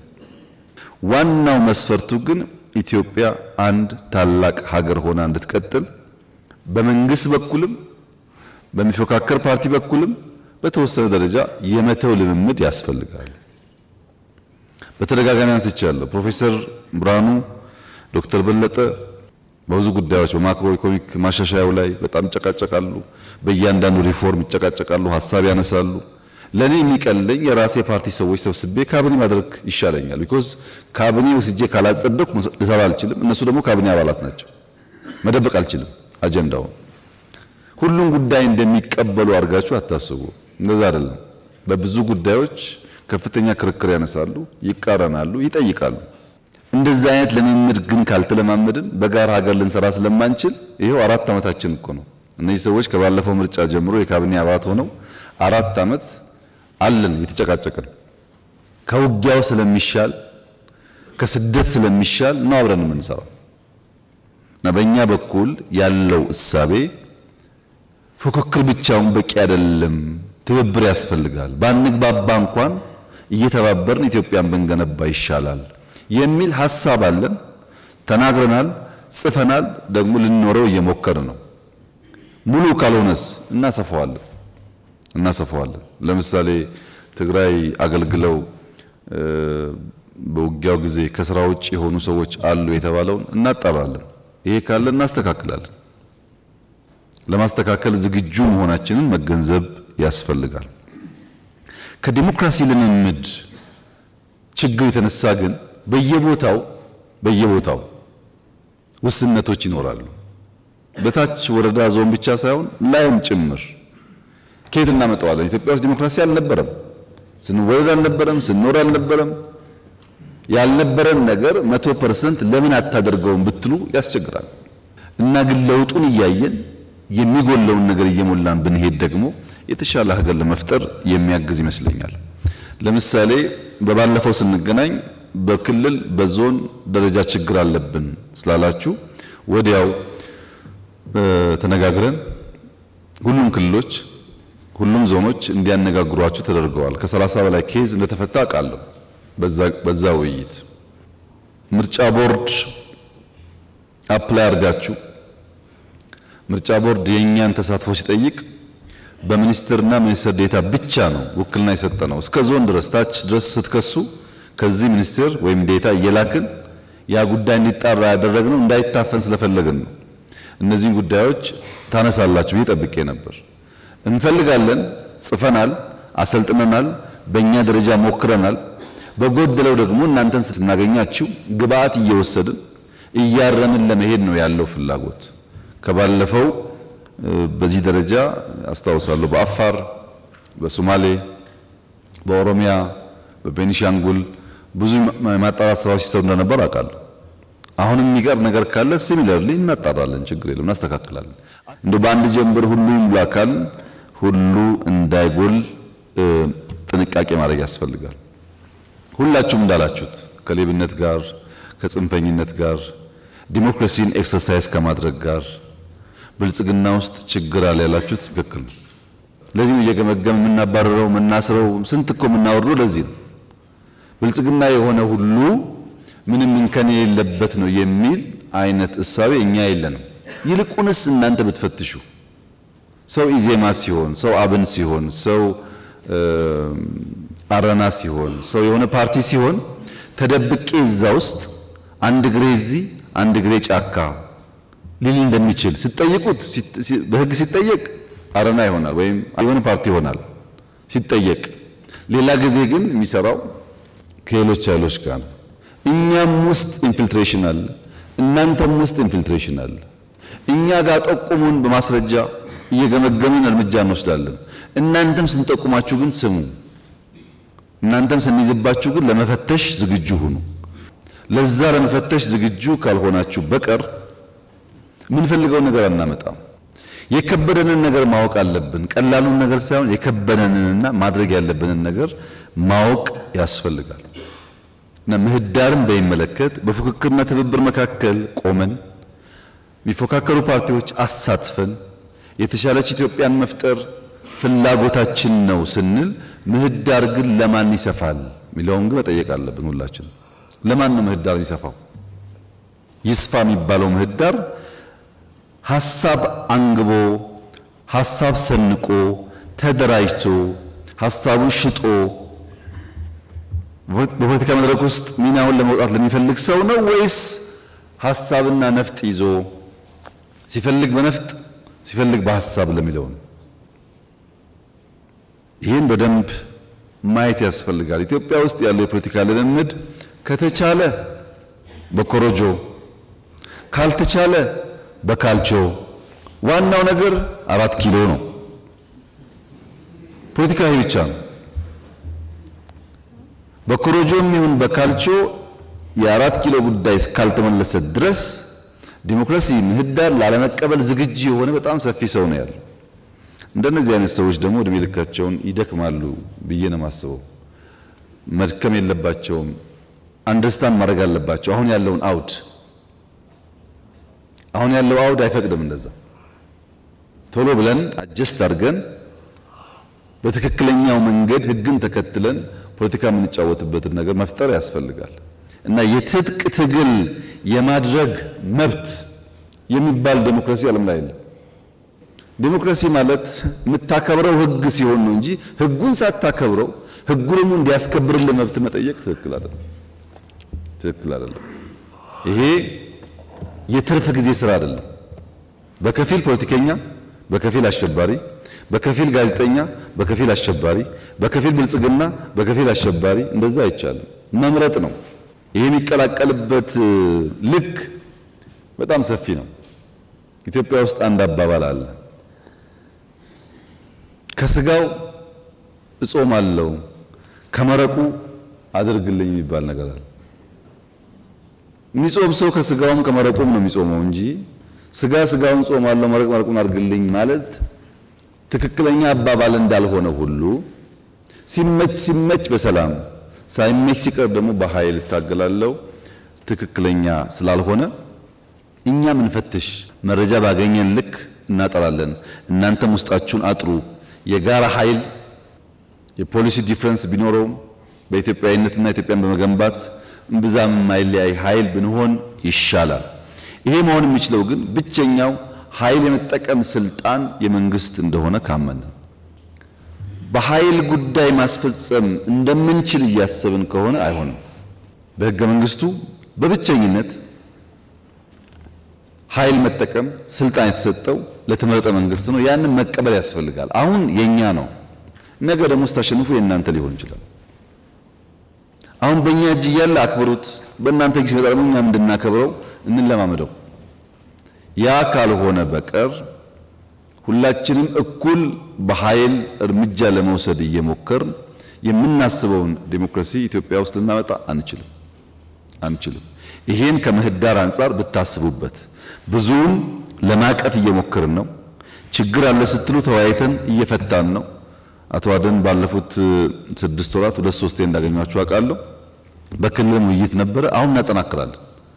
100% ምላሽ ስለማናገኝ እየተወያየን እየፈታን የምንሄድበትን መንገድ ብንፈጥር ምህዳሩ አሁን ብቻ ሳይሆን ለሚቀጥለው ምርጫም የተሻለ እንደሚሆን ተስፋ አደርጋለሁ። የኛ ፍላጎት ከ6ኛው ሀገራዊ ምርጫ የተሻለ ዲሞክራሲያዊ ምርጫ ኢትዮጵያ ውስጥ ይደረጋል እናስባለን። ማን ይመረጣል የሚለውን የሚያውቀው ህዝቡ ቢሆንም በእኛ እምነት ግን የተሻለ ኢንክሉሲቭ ነገር ይፈጠራል ብለን እናስባለን። ያ እንዲሆን በእናንተ በኩል የምንፈልገው ቅድም እንዳልኩት ሰብሰብ ብላችሁ ጠንከር ብትሉ፣ በእኛ በኩል መተው ያለብን መደገፍ ያለብን ነገር ካለ እኛም ለማድረግ ዝግጁ ነን። እኛም እንወዳደራለን። ብልጽግና የሚወዳደረው ለማሸነፍ ነው ህልሞች ስላሉት። ግን ብልጽግና ብቻ የሚይዘው መንግስት፣ ብልጽግና ብቻ የሚይዘው ፓርላማ ለኢትዮጵያ ዲሞክራሲ ይጠቅማል ብለን አናምንም። እኛ እንደዛ አናምንም። እኛ ማሸነፍ እንደምንፈልገው ሁሉ የሚፎካከሩ ፓርቲዎችን ቢሳተፉ ይጠቅማል ብለን እናስባለን። ይሄን ስለምናስብ ይሄ እንዲሳካ ማክሲመም ጥረት እናደርጋለን። የእናንተን ድጋፍ ግን እንፈልጋለን። ካልደገፋችሁን ልንቸገር እንችላለን። ምክንያቱም በላይ ብንስማማም ታች ሲሄድ እንደምታውቁት የጎሳም የምናም ጉዳይ ስላለ ነገር እንዳይበላሽ ከወዲሁ አመት አለን። ምንከራከርበት እንከራከራለን። ምንስማማበትን ደግሞ የተስማማን እየለየን አብረን ብንሰራ ፓርላማውም ኢንክሉሲቭ ይሆናል። መንግስቱም ካሁን በላይ የተሻለ ኢንክሉሲቭ መንግስት ይሆናል። ይሄ ደግሞ ለኢትዮጵያ ይጠቅማል። በዚህ መንገድ ለማየት ብንሞክር ይሻላል። ሐሳብን በነፃ የማራመድ ሐሳብን በነፃ የመግለጽ ህገ መንግስታዊ መብታችሁን ማስከበር ላይ ያለው ውስንነት ደግሞ እኛን ይመለከታል። እሱን ደግሞ እኛ እንፈትሻለን። በህግ ሪኮግናይዝ ተደርጓል። ማንም ሰላማዊ ኃይል ሐሳቡን በነፃ ማራመድ ይችላል። ሚዲያ መገልገል ይችላል። በመድረኮች ላይ ሐሳቡን ማንሳት ይችላል። ይሄን የሚከለክሉ ጉዳዮች ቢሮን ጨምሮ ካሉ ደግሞ እኛ እየፈተሽን እናስተካክላለን። አቅም በፈቀደ መጠን አብዛኛውን ችግሮች ፈተን የተሻለ ምርጫ ለማድረግ ከእናንተ ጋር እንሰራለን። ከተነሱ ጉዳዮች ህገ መንግስትን የሚመለከት አይ ቲንክ በስድስት ክፍል ተከፍለው ከተነሱ ጥያቄዎች መካከል የህገ መንግስቱ ጥያቄ ትንሽ ህጸጽ ያለበት ይመስለኛል።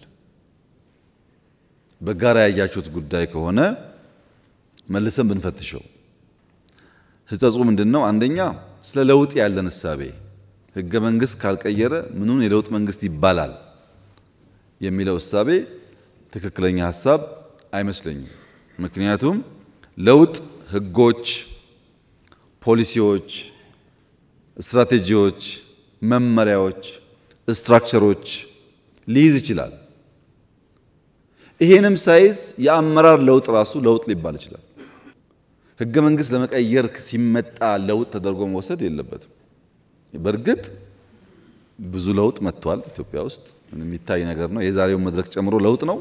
ግን ህገ መንግስት ካልተለወጠ እንዴት የለውጥ መንግስት ይባላል የሚል ድምዳሜ በዛ ትክክለኛ ሐሳብ አይመስለኝም። ህገ መንግስቱ ይለወጣል አይለወጥም እናየዋለን። ነገር ግን ያን በመለወጥ የለውጥ መንግስት ያን ባለመለወጥ ደግሞ ያልተለወጠ ወይ የማይለወጥ መንግስት አድርጎ መውሰድ ከእሳቤ አንጻር ችግር አለበት ብዬ አስባለሁ። ሁለተኛው ህገ መንግስት መቀየር የመንግስት ስራ ብቻ አድርጎ መውሰድም ችግር አለበት። ይሄ መንግስት በህገ መንግስት የተፈጠረ አንድ አካል ነው። ራሱ ይሄ መንግስት የፈጠረው ህገ መንግስት ነው። በዛ ውስጥ ያለ አንድ አካል ነው እንጂ ህገ መንግስት ፈጣሪ ቀዳጅ አጥፊ አይደለም። ያማ መጥፎ ሐሳብ ነው እኮ አለ። እየመጡ መቅደድ እኮ አላዋጣማል። ይሄ መንግስት በህገ መንግስቱ ጥላ ስር የተፈጠረ አንድ አካል ሲሆን በለውጥ ውስጥም ደግሞ አንድ አክተር ነው። ብቻውን ህገ መንግስት መቅደድ መቀየር የሚችል መንግስት ከሆነ ከትናንትናው ዲፍረንስ የለውም። ያን እኛ አንደግፍም። እኛ የምንፈልገው በውይይት በንግግር በምክክር ልክ እንደ ዛሬው ለምሳሌ በህገ መንግስቱ ላይ 50 ጥያቄ ቢኖር 50 ጉዳይ ቢኖር 50ውን በአራት በአምስት ካታጎሪ ብንከፍለው 10ሩ የግድ ያስፈልገናል። ለለውጥ ለልማት ለአንድነት ኢምፖርታንት ነው። 10ሩን ቀስለን ማየት እንችላለን። 10ሩን ብዛም አይደለም ቢባል ዋናው ኮሩን ካስተካከል የቀረውን ደግሞ ጊዜ እየወሰድን እያረምን መሄድ እንችላለን። ቀዶ መጻፍ ይቻላል። ቀዶ መጻፍ ግን የምናስባት ኢትዮጵያ አይፈጥርልንም። አይተናል እኮ አፍሪካ ውስጥ ብዙ መንግስታት መጥተው ቀይረዋል ህገ መንግስት። ችግር የለውም። ስለማናውቀው አይደለም። ብልጽግና በማጆሪቲ ስለሚመራ 2/3 ድምጽ እያስወሰነ የሆነ ነገር መቀየር ይችላል። እናንተ ሳትወያዩ የእናንተ ሐሳብ ሳይገባበት የተለያየ ማህበረሰብ ሳናሳትፍ ብናደርገው ግን የኢትዮጵያ ህገ መንግስት አይሆንም፣ የኛ ነው የሚሆነው። እሱ ጥሩ አይደለም። እሱ ጥሩ አይደለም። ከናንተ ጋር ሆነን አንድ አካል ሆነን በዋና ዋና ጉዳዮች ወሳኝ ጉዳዮች ህገ መንግስቱ መታረቅ መስተካከል ያለበትን ጉዳይ ለማስተካከል ዝግጁ ነን። እኛም አቋም አለን በሱ። ለዛ ነው ኢንክሉሲቭ ናሽናል ዲያሎግ ያስፈልጋል ያለው። በዛ ውይይት ውስጥ በርካታ ማህበረሰብ የተሳተፈ ነው። ፓርቲዎች የተሳተፉ ነው። ፈራ ተባ የሚሉ ፓርቲዎች እንዳሉ አውቃለሁ። ፈራ ተባ የሚሉ ፓርቲዎች አቋም ስለሌላቸው ዳረጎት እንዳይቀርባቸው ካልሆነ በቀር በየትኛውም መድረክ ገብቶ ይሄ ጉዳይ ትክክል አይደለም ለማለት የሚከለክል ነገር ያለ አይመስለኝም። ተቀይሮ ቢሆን ኖሮ ይሄን አልቀበልም ይሄን እቀበላለሁ እንላለን። አሁን አልተቀየረም። እንወያይ የተባለው ገብታችሁ ሐሳብ ለመስጠት ምን ችግር አለባችሁ? ከሆነ ቦታ የሚላክ ስሙኒ እንዳይቀርባችሁ ካልሆነ በቀር ማለት ነው። ከዚህም እንዳይቀር ፓርቲ ናችሁ፣ ከዛም እንዳይቀር አልገባችሁም። እነዚህ ደግሞ ይታወቃሉ፣ የማይታወቁ አይደሉም። በስም ይታወቃሉ፣ ሪሌሽንሺፓቸውም ይታወቃል። አሁን ግን ለመላው ኢትዮጵያ ሕዝብ እና ለእናንተ ማረጋገጥ የምፈልገው እንደ መንግስት ህገ መንግስቱን እንደ ማንኛውም የኢትዮጵያ ቀደምት መንግስታት ወይም አሁን እንዳሉ እንደ አፍሪካ መንግስታት መቀየር የሚያስችል ስልጣን ወይም መነካካት የሚያስችል ስልጣን አለን። ትክክል ግን አይደለም ብለን እናምናለን። ጊዜ ሰጥተን እንፈትሻለን። እኛ ስላልን ብቻ እኛ ስለፈለግን ብቻ አንቀይርም። ባትወያዩስ ምንም ችግር የለውም። እናንተ ትተን ከተወያየው ጋር እንቀጥላለን። እናንተ አልተወያያችሁም ብለን ስራ የምናቆም እንዳይመስላችሁ። ይህን ማውራው ለጥቂት ፓርቲዎች ነው። ብትወያዩና ሐሳባችሁን ብታራምዱ አንዱ የፖለቲካል መድረክ ስለሆነ ባይቀየር እንኳን ሐሳባችሁ ለሪከርድ ይቀመጥላችኋል። እርግጠኛ ነኝ ከተነሳው ሐሳብ በላይ ሐሳብ የላችሁም። ምንም ጥርጥር የለውም። እሱ ካላችሁ ግቡና እንያችሁ። የተለየ ሐሳብ ካላችሁ ውይይት ውስጥ ገብታችሁ እንያችሁ። ግን አይመስለኝም። ያልተነሳ ጉዳይ የለም። እዛ ቦታ ላይ ብዙ አጀንዳ የተነሳ ነው ያለው። ሐሳብ ያለው የትኛውም ውጭ ያለም ይሁን ውስጥ ያለም ይሁን በረሃ ያለም ይሁን በፈለገው መንገድ አይዲያ አለኝ የሚል ሰው ካለ ክፍት ነው። ያ የተናገርነው ሐሳብ ሁሉ ግን የብልጽግናም ይሁን የእናንተ ይተገበራል ማለት አይደለም። ከዚያ ውስጥ ተለይተው በሚቀርበው ሪኮመንዴሽን ህግን ተከትሎ ማሻሻያዎች ይደረጋሉ። ለመናገርም መብት እንዳለን ሁሉ ለመደመጥ መብት እንዳለን ሁሉ ከተናገርነው ውስጥ አንዳንዱ ጉዳይ ለጊዜው ተቀባይነት ባይኖረውም እንደ ፖለቲካ ትግል አካል አድርገን መቀበል መቻል አለብን እንጂ ካልመለሳችሁም አይቻልም አይባልም። የህገ መንግስቱን ጉዳይ በዚህ ብናይ ለውጥ መንግስት ነው ወይ ለተባለው ግን ምን ጥርጥር አለው? ጌታዬ በጣም የለውጥ መንግስት ነው። ለምሳሌ ፖለቲካ እንመልከት። የዛሬ 8-9 ዓመት የሶማሌ የአፋር ፓርቲዎች መጥተው በኢህአደግ መድረክ ላይ በጉባኤ ላይ እኛ እስከ መቼ ነው አጋር ምን ሆነው እኛ ኢትዮጵያ አይደለንም እንዴ አስገቡን ይላሉ። ኢህአደግ ደግሞ የለም እናንተ ገና ናችሁ ይላቸዋል። ዛሬስ የእንደርታ ፓርቲ ነኝ ሰባ እንደርታ ሲል ለምን እኛ ጋር ተቀላቀልም የሚል መንግስት ነው ያለው። ቶታሊ ይለያያል። ትናንትና የሚገፋ ነው፣ ዛሬ ደግሞ ነው አብረን እንስራ የሚል ነው። ለውጥ ነው ይሄ ራሱ ብልጽግና ለውጥ ነው። አሁን ባይገባችሁም እየቆየ ገባችኋል። እና ፖለቲካሊ የኢትዮጵያን ላንድስኬፕ ቀይረነዋል። አንደኛ ዲሞክራቲክ ኢንስቲትዩሽን ምርጫ ቦርድ፣ ሂውማን ራይት ኮሚሽን የመሳሰሉትን 100% ከመንግስት ገለልተኛ አድርገናቸዋል። 100%። ለምሳሌ በቅርቡ ምርጫ ቦርድ 3 ሰዎች ተጨማሪ ሾሟል። ከፈለጋችሁ ጠይቋቸው። ሰዎቹን የተመረጡ የሃይማኖት አባቶች፣ የሀገር ሽማግሌዎች ነበሩ። መጥተው ሪፖርት አድርጉልኝ። የሆኑ ሰዎች ሊስት አድርገውልኝ ከዛ ከነዚህ ውስጥ ማንን መረጣቸው ስላቸው በአንድ ድምፅ 1 2 3 ብሎ ነገሩኝ። እነሱ ያቀርቡትን ሐሳብ 100% ተቀብያለሁ። አላቃቸውም ሰዎቹ ነው። እናንተ ከመረጣችሁ እሺ ነው ያልኳቸው። በገቡ 3 ሰዎች ውስጥ ምንም ሚና የለንም እኛ። ሊስት አቀረቡ፣ 3ቱ ይሻላሉ አሉ። አሳማኝ በሆነ መንገድ ሐሳባቸውን አቀረቡ፣ ተቀበልኳቸው። ምርጫ ቦርድ እንደከዚህ ቀደሙ የብልጽግና ነው ቢባል እናንተ የምታምኑ አይመስለኝም። ሌላ ሰው ባያምን አይደለም። ሂውማን ራይት ኮሚሽን እኮ አይታችኋል። እኛ ደሞዝ እየከፈል 1001 ሪፖርት ሲያወጣ አንድ ቀን ለምን ብለን አናውቅም። እንልመደው እስኪ ይሄንን ነገር እንልመደው ብለን አልነካም። ይሄ ነገር ጥቅም አለው ያላችሁ እንደሆነ ጥቅምም ጉዳትም አለው። ይሄንን ባላንስ አድርጎ መሄድ ያስፈልጋል። ፖለቲካሊ ለውጥ አለ። ኢኮኖሚክ ላንድስኬፕ ፖለቲካል ላንድስኬፕ ብቻ ሳይሆን ኢኮኖሚክ ላንድስኬፕ በኋላ መጣበታለሁ ሰፊ ለውጥ አለ። ድሮ የነበረው እኮ ግብርና መር ልማት ነው። አሁን ግብርና መር እኮ አይደለም። ግብርና መር፣ የማይኒንግ መር፣ አይሲቲ መር፣ ቱሪዝም መር፣ ኢንዱስትሪ መር ብዝሃ ዘርፍ ነው። ለውጥ ነው ይሄ። በፖሊሲም በስትራቴጂም በሐሳብም በጣም ልዩነት አለው። ማህበራዊ ዘርፍ ሌላው ቢቀር ትምህርት ፍኖተ ካርታ አልተዘጋጀም እንዴ? የፈተና ስርዓት የፈተና ክፍል ደረጃ አልተቀየረም? ብዙ ለውጥ እኮ አለ በሁሉም ሴክተር። ያ ስላለ ሪፎርም በራሱ ኢትዮጵያ ውስጥ የደርግ መንግስት ሲመጣ የኃይለ ሥላሴ መንግስት እንደ ስርዓት ማፍረስ ብቻ ሳይሆን በርከት ያሉ ሲኒየር አመራሮች ካልሞቱ በቀር መቀጠል አልችልም ብሎ በአንድ ጀንበር ገሎ ከሻለቃ በላይ ያለ ማንኛውም ሰው አያስፈልገኝም ብሎ አስወግዶ ነው ሬቮሉሽን የቀጠለው።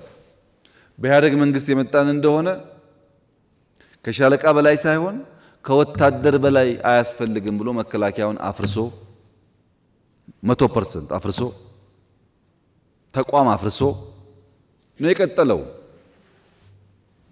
አጋርና ወገን ብሎ ከፍሎ እኛ ከመጣን በኋላ በወታደርም ይሁን በፖለቲካ በውጭ ያሉም ይሁን በውስጥ ያሉ በመከላከያ ውስጥ አቅም ሙያ ያላቸው የወጡም ጭምር መልሰን እና ኢትዮጵያ የተቋም እየገነባን ያለነው ለውጥ ነው። ሪፎርሙ በራሱ የቀደመን ተቋም አናፈርስም የጎደለውን ሞልተን እንቀጥላለን የሚለው በራሱ ሪፎርም ነው። ትናንት አይታችኋል እኮ ፓላሱ። አሁን ስትሄዱ ጎንደር የምትሄዱ ሰዎች ፋሲል ተመልከቱ፣ ጅማ የምትሄዱ አባጅፋር ተመልከቱ፣ ደቡብ የምትሄዱ አላላኬላ ተመልከቱ። የጥንት እኮ ናቸው። ለምን ይፈርሳሉ? ሀብት ናቸው ብለን የገነባ ነው። በሃይማኖትም ብትፈልጉ ላሊበላ መልሰን ለመጠገንና ለማሻሻል በጣም ከፍተኛ ስራ ይሰራ ያለ ነው። አክሱምም ጀምረን ነበር። ራሴ ሄጄ ከጣሊያን መንግስት ጋር ሞክረን ነበር፣ አልተሳካም እንጂ ሁሉም የኢትዮጵያ ሀብቶች አባቶቻችን የሰሯቸው መጠገንና መሸጋገር አለባቸው። ሰላም በሚመለከት ብዙ ሀሳብ አንስታችኋል። ሰላም ቢመጣ ብትሰሩበት ይበልጥ ብትጥሩ ብላችሁ ለሰላም ያላችሁን ጉጉት በአክብሮት ነው የማየው። በተለይ ሁላችሁንም ሳይሆን ከልባችሁ ሰላም የምትመኙ እና ኢትዮጵያ ሰላማዊ እንድትሆን የምታስቡትን በአክብሮት ነው የማየው። አንዳንዶቻችሁ ደግሞ ከምትጠይቁኝ ከኔ በላይ አክሰስ ላላችሁ ከኔ በላይ ስለምትወዳጁ ከነሱ ጋር ለምን መክራችሁ አትመልሷቸውም? እኔን ከመጠየቅ እነሱን ተበቃችሁ ብትሉ አይሻላችሁም ወይ የምትባሉም አላችሁ ማለት ነው። ኢትዮጵያ ውስጥ ያለው የሰላም ችግር መነሾ ፋውንዴሽኑ ግን ምንድነው ያላችሁ እንደሆነ ፍላጎትን በኃይል የማስፈጸም ኋላ ቀር እሳቤ ነው። ያ ፍላጎት ፖለቲካም ሊሆን ይችላል። ያ ፍላጎት ኢኮኖሚ ሊሆን ይችላል። ልክ ሲፈልግ ሰውየው ፖለቲካ ካላነገትኩ በስተቀር ክላሽ ፍላጎቴ አይሳካልኝም ብሎ ያስባል። ጥቅም ከሆነም ፖለቲካውን ሸፍኖ ካላገትኩ በስተቀር በክላሽ ብሎ ያስባል። ይሄ ፍላጎትን በኃይል ለማስፈጸም የሚደረግ ጥረትና ሙከራ ብዙ ዋጋ እያስከፈለ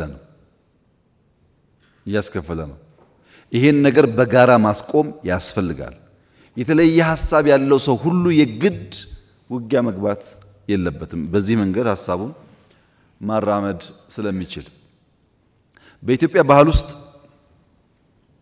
ሁለት አይነት ኋላ ቀር እሳቤዎች አሉ።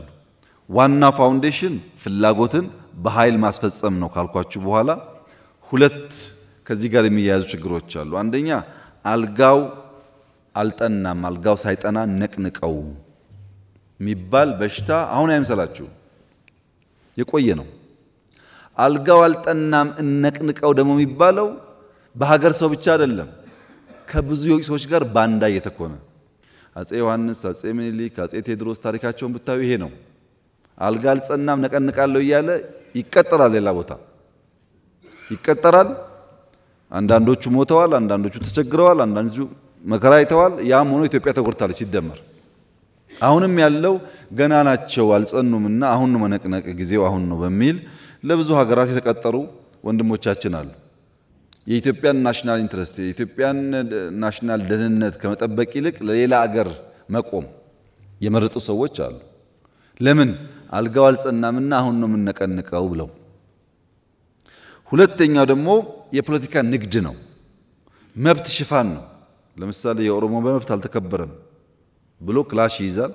ግን ኦሮሞ ያግታል፣ ኦሮሞ ይዘርፋል፣ ኦሮሞ ይገላል። ያ ሽፋን ነው። ዋናው ፍላጎት ጥቅም ነው፣ ንግድ ነው፣ ዘረፋ ነው። የታጋይ ዘራፊ ማለት ነው። ሽፍታ ድሮም ነበር።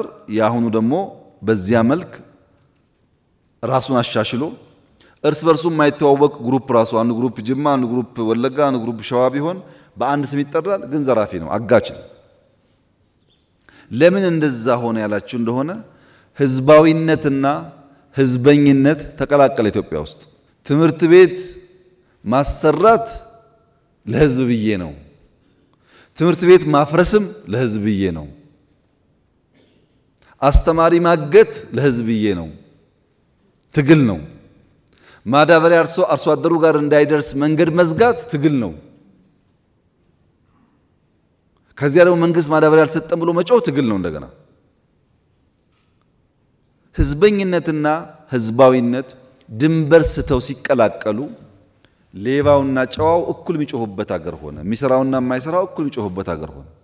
በእያንዳንዱ ኢትዮጵያ ውስጥ ባሉ ጥፋት አይታችሁ ከሆነ ቆስቋሹ ራሱ ዋናው የጉዳዩ አቀንቃኝ ሆኖ ይነሳል። ይሄን ለመገንዘብ እናንተ በቂ ልምድ አላችሁ ብዬ ተስፋ አደርጋለሁ። እነማን እየረበሹ መልሰው ኢሹ እንደሚያነሱ ታውቃላችሁ። ይሄን በእኛ ውስጥ ያለውን ማክሲመም ለመፈተሽ እየሞከርን ነው። አሉ እኛ ውስጥ ያልኳችሁ ሰዎች፣ እናንተም ውስጥ ግን ፈትሹ። ሰላማዊ መንገድ ነው የሚያዋጣን። ብንጋደል ዋጋ የለውም። ጥቅም ፍላጎት ካለን ኢትዮጵያ ማልማት ነው የሚያዋጣን። በግል የምናገኘው ጥቅም ለጊዜው ነው አይዘልቅም ብለን የምናምን እንድንሆን 100% ይሄ ሁሉ ፖፑሌሽን በዚህ እሳቤ ላይ አንድ ማድረግ ባይቻልም ቢያንስ ፖለቲካ የምንመራ ሰዎች ብንግባባና በጋራ ብንሰራበት ለውጥ ሊመጣ ይችላል። በጋራ ለመስራት ግን ዝግጁ መሆን ያስፈልጋል። ትግራይን በሚመለከት በርካታ ጉዳይ ተነስቷል። በመጀመሪያ የተፈናቀሉ ሰዎች መመለስን በሚመለከት 100% ዝግጁ ነን። እኛ 100% ነበርን ነን። ራያ እኮ መልሰናል። ራያ ተመልሰዋል የተፈናቀሉ ሰዎች። ወልቃይትም እንደዛ አይነት ፍላጎት ነው ያለን። ከጊዜያዊ መንግስቱ ጋር የተነጋገርን ነው። በእኛ በኩል እነዚያ ዜጎች ለፖለቲካ ፍጆታ መጠቀሚያ ሳይሆኑ ቦታቸው ቢመለሱ ከማንም በላይ ኢትዮጵያ ታተርፋለች። በእኛ በኩል አንዴ አይደለም 10 ጊዜ ነው እቅድ ያወጣነው እና የትግራይ ጉዳይ ብዙ የማይገደን የማያሳስበን አይምሰላችሁ። ያስጨነቀን ጉዳይ ግን በግልጽ እንድታቁት ትንሽ ዘመን ተቀይሯል። የዛሬ 4 ዓመት 5 ዓመት የነበረን የውጊያ አቅም የነበረን ቴክኖሎጂ እና ዛሬ ትንሽ ይለያያል እና በተቻለ መጠን ማክሲመም ውጊያ ብናስቀር ይሻላል። ለምን እንደምታውቁት በባለፈው ውጊያ ያኔም ተናግሬያለሁ። ከትግራይ ወጣቶች ከትግራይ እናቶች በላይ የተጎዳ ሰው የለም እና የሚያስገድሉ ሰዎች ይፎክራሉ። እንደምታውቁት አስገዳዮች ይፎክራሉ። ሟቾች ግን ጉዳዩን ሳያውቁ ይጠፋሉ። ያ እንዳይፈጠር ነው ማክሲመም ትግስት ምናደርገው ማክሲመም እንጂ ትግራይ ውስጥ ሊመጣ የሚገባው ልማት ሊሰራ የሚገባው ስራ በበቂ ተሰርቶ አናምንም እኛ እንጂ የሚደረጉ ሙከራዎች አንኮንስቲቱሽናል ልምምዶች እንዳሉ ስለማናቅ አይደለም። በደንብ ነው የምናየው። እውነት ለመናገር በሎ ኢንፎርስመንት ኤጀንሲስ በጣም ከፍተኛ አቅም ኢትዮጵያ እየገነባች ነው። እኛ ያን የምንገነባው እንዳያችሁት ዓለም አስጊ ስለሆነ ነው። ሰርቫይቫል አደገኛ እየሆነ ስለመጣ ነው። ይህንን መመንዘር ላይ ግን 10 ጊዜ ማሰብ ያስፈልጋል። ኢኮኖሚ በሚመለከት በጣም ብዙ ጥሩ ሀሳብ ተነስቷል። እነሱን እንዳለ እናያቸዋለን። ግን እናንተ መገንዘብ ያለባችሁ ያልተገደበ ህልም በተገደበ ሲዝን ነው ያለን። ህልማችን ትልቅ ነው፣ ሲዝኑ ግን ትንሽ ነው። ለዚህ ነው ቀን ማታ ምናምን ሩጫ ያለው። ባልተገደበ ህልም ውስጥ የተገደበ ጊዜ ሲኖር በጣም መልፋት ይፈልጋል። እኛ ጋር ደግሞ ያለው ችግር ምንድነው? ስንዴ ያስፈልጋል ብለን ስንወያይ እንግባባለን። ኮሪደር ያስፈልጋል እንግባባለን። ለኢትዮጵያ ህዝብ ብንናገር ችግር የለም። ሁሉም ሰው መለወጥ ይፈልጋል። ለለውጥ ዋጋ መክፈል ግን አይፈልግም። ስንዴ እንስራ ይስማማና ስራው ራሱ ግን ፈታኝ ነው። እንደምታውቁት ማረሱ ማዳበሪያው ችግር ነው። መከራው ሲመጣበት ደግሞ ይሸሻል። ያን ቆሻሻ ከተማ የማይጠላ አንድ ሰው የለም እዚህ ውስጥ። አንድ ሰው ማን ቆሻሻ ይወዳል? መለወጡን ይፈልጋል። ሲለወጥ ያለውን አድካሚ ጉዞ ግን ሰው አይፈልግም። ይሄ ሰው ባህሪ ነው። እኛም ጋር እናንተም ጋር ሁሉም ሰው ጋር አለ። ከተማ ይጽዳ ካልክ ፈተና የግድ ነው። እርሻ ካልክ ፈተና የግድ ነው። ማክሮ ኢኮኖሚክ ስብራቱ ይጠገን ካልክ አሁን ያለው ፈተና የግድ ነው። ቻሌንጁን ጠልተን ፈተናውን ጠልተን የሚያምረውን ነገር ለመያዝ ከፈለግን ግን አይሳካልንም ማለት አይሳካልንም። ለምሳሌ ማክሮ ኢንፍሌሽን ተነስቷል፣ ስራ ተነስቷል፣ የንግድ ሚዛን ጉዳይ ተነስቷል። እዳ አላነሳችሁም፣ ሪዘርቭ አላነሳችሁም። ለምሳሌ እህቴ ኢኮኖሚ ላይ ስራለው ስላልሽ ከለውጡ በፊት በየቀኑ የኢትዮጵያ ሪዘርቭ ዲክላይን ያደረገ ትንሽዬ ችግር ብታጋጥም ምን ማድረግ እንደምንችል ወደማናቀበት ደረጃ ደረሰል። አሁን ከማክሮ ኢኮኖሚክ ሪፎርም በኋላ የኢትዮጵያ ሪዘርቭ ቢያንስ 3 እጥፍ አድጓል። ምን ማለት ነው ይሄ? ነገ አንድ ነገር ቢያጋጥመን ለተራዘመ ጊዜ የሚያቆይ ጉዳይ አለ ማለት ነው። የማናቃቸው ፈተናዎች ከመጡ እንደ ሀገር ሰርቫይቭ ማድረግ አለብን። ሪዘርቭ ያስፈልገናል። አሁን ያለ ሪዘርቭ በኢትዮጵያ ታሪክ ኖሮን አያውቅም። እኔ ከመጣሁበት ቢያንስ 3 እጥፍ ሪዘርቭ አድጓል። አንዱ ምን ፈልገው ይሄንን ነው። ሁለተኛ ኤክስፖርት፣ ባለፈውም ተናግሬዋለሁ። የኢትዮጵያ ኤክስፖርት ከ8 ቢሊዮን ያልፋል በዚህ ዓመት። ሌሎቻችሁ ምን ያክል እንደምታዩት አላውቅም። አሁን ላንቺ ነው የምናገረው። እንደምታውቂው የኢትዮጵያ ኤክስፖርት 4 ቢሊዮን መድረስ መከራው ነበር። 8 ቢሊዮን የሚሉን አቅለን ማየት የለብንም። እውነት ለመናገር በየቀኑ ተሰርቶ የመጣ ውጤት ነው። እቅዱ 5.5 ነው፣ ያሳካነው ከ8 በላይ ነው። ይሄ ትልቅ ሰክሰስ ነው። እዳ ታውቃላችሁ የዚህ ነገር እዳም እንደነበረ አሁን 13% ደርሷል። በእርግጠኝነት በሚቀጥሉት ዓመታት ከ10 በታች እናደርገዋለን። ለምን? እኛ ላይ ያረፈው ዱላ የሚቀጥለው መንግስት ላይ ማረፍ የለበትም። እኛ እኮ የደረሰብን ችግር ባቡር ተበድረው ሱካር ተበድረው ምናምን መንገድ ተበድረው ባቡሩ እንኳን እዳ ሊከፍል ተውና የሰራተኛ ደሞዝ አይከፍልም። የኛ ባቡር የሱካር ብድር ሌላውን ተውት። ወንጂ 60 ዓመት የቆየው ፋብሪካ ሂዱና ቼክ አድርጓሳችሁ 60 ዓመት ቆይቷል። ለሰራተኛ ደሞዝ መክፈል አቅቶት ተበተን ሰራተኛ። እዳ ግን አለ። እኛ የደረሰብን ፈተና የሚቀጥለው መንግስት ጋር መድረስ የለበትም በሚል የተሰራው ለትውልድ ነው የተሰራው። ይሄ ለእናንተም ሊያኮራችሁ የሚገባ ጉዳይ ነው። ንግድ ሚዛን ላይ በጣም እየጠበበ ነው። አሁን ዘንድሮ 8 ያሳካ ነው። በሚቀጥለው ፈጣሪ ያግዞን እናንተም በርተታችሁ 10 ምናምን ከገባን የኢትዮጵያ ዋናው ችግር አንደኛ ነዳጅ ነው 5 ቢሊዮን ገደማ፣ ሁለተኛው ማዳበሪያ ነው 1.5 ገደማ፣ ሶስተኛው ከባድ ነገር እዳ መክፈል ነው 2 ቢሊዮን ዶላር ገደማ። 8 አለ ማለት እነዚህ ሴኪዩር ሆኑ ማለት ነው። ይሄን ነው ማክሮ ያመጣው። የፖለቲካ ምህዳር ብቻ ሳይሆን የኢኮኖሚ ምህዳር አስፍተን ፕራይቬት ሴክተር እሳቸው እንዳሉት ሳይሆን ፕራይቬት ሴክተር በጣም ኢንክሬጅ አድርገን ከዚህ ቀደም ኢንዱስትሪያል ፓርክ መንግስት ነበር የሚሰራው። አሁን የግለሰብ ኢንዱስትሪያል ፓርኮች ኢትዮጵያ ውስጥ አሉ። ሆኖ አያውቅም። ይሄ እንዲህ አይነት አሰራር ግለሰቦች እንደምናስበው አይደለም። ለምሳሌ የሲሚንቶ ምርት በብዙ ፐርሰንት አድጓል በዚህ ዓመት ሰምታችሁ ይሆናል። ማንም ያመርተው ግለሰብ እኮ ነው። እና ግለሰቦች ብዙ ሀብታሞች የተፈጠሩ ነው። እነዚህ ሀብታሞች ብቻቸውን እንዳይወነጨፉና የተለየ ድጋፍ የሚያገኙ እንዳይሆኑ ጥንቃቄ አድርገን እንምራው እንኳን ቢባል ነው የሚሻለው እንጂ ፕራይቬት ሴክተሩ በጣም ሰፊ እድል ነው ያገኘው። ኢምፕሎይመንት በዚህ ዓመት ቢያንስ 4.5 ሚሊዮን ሰው ስራ ይዛል። ውጭ ሀገር ሌላውን ተውት፣ የሀገር ውስጥ ስለምትጠራጠሩ የውጭ ሀገር ስራ ስምሪት እኮ ግማሽ ሚሊዮን ሰው ልከናል።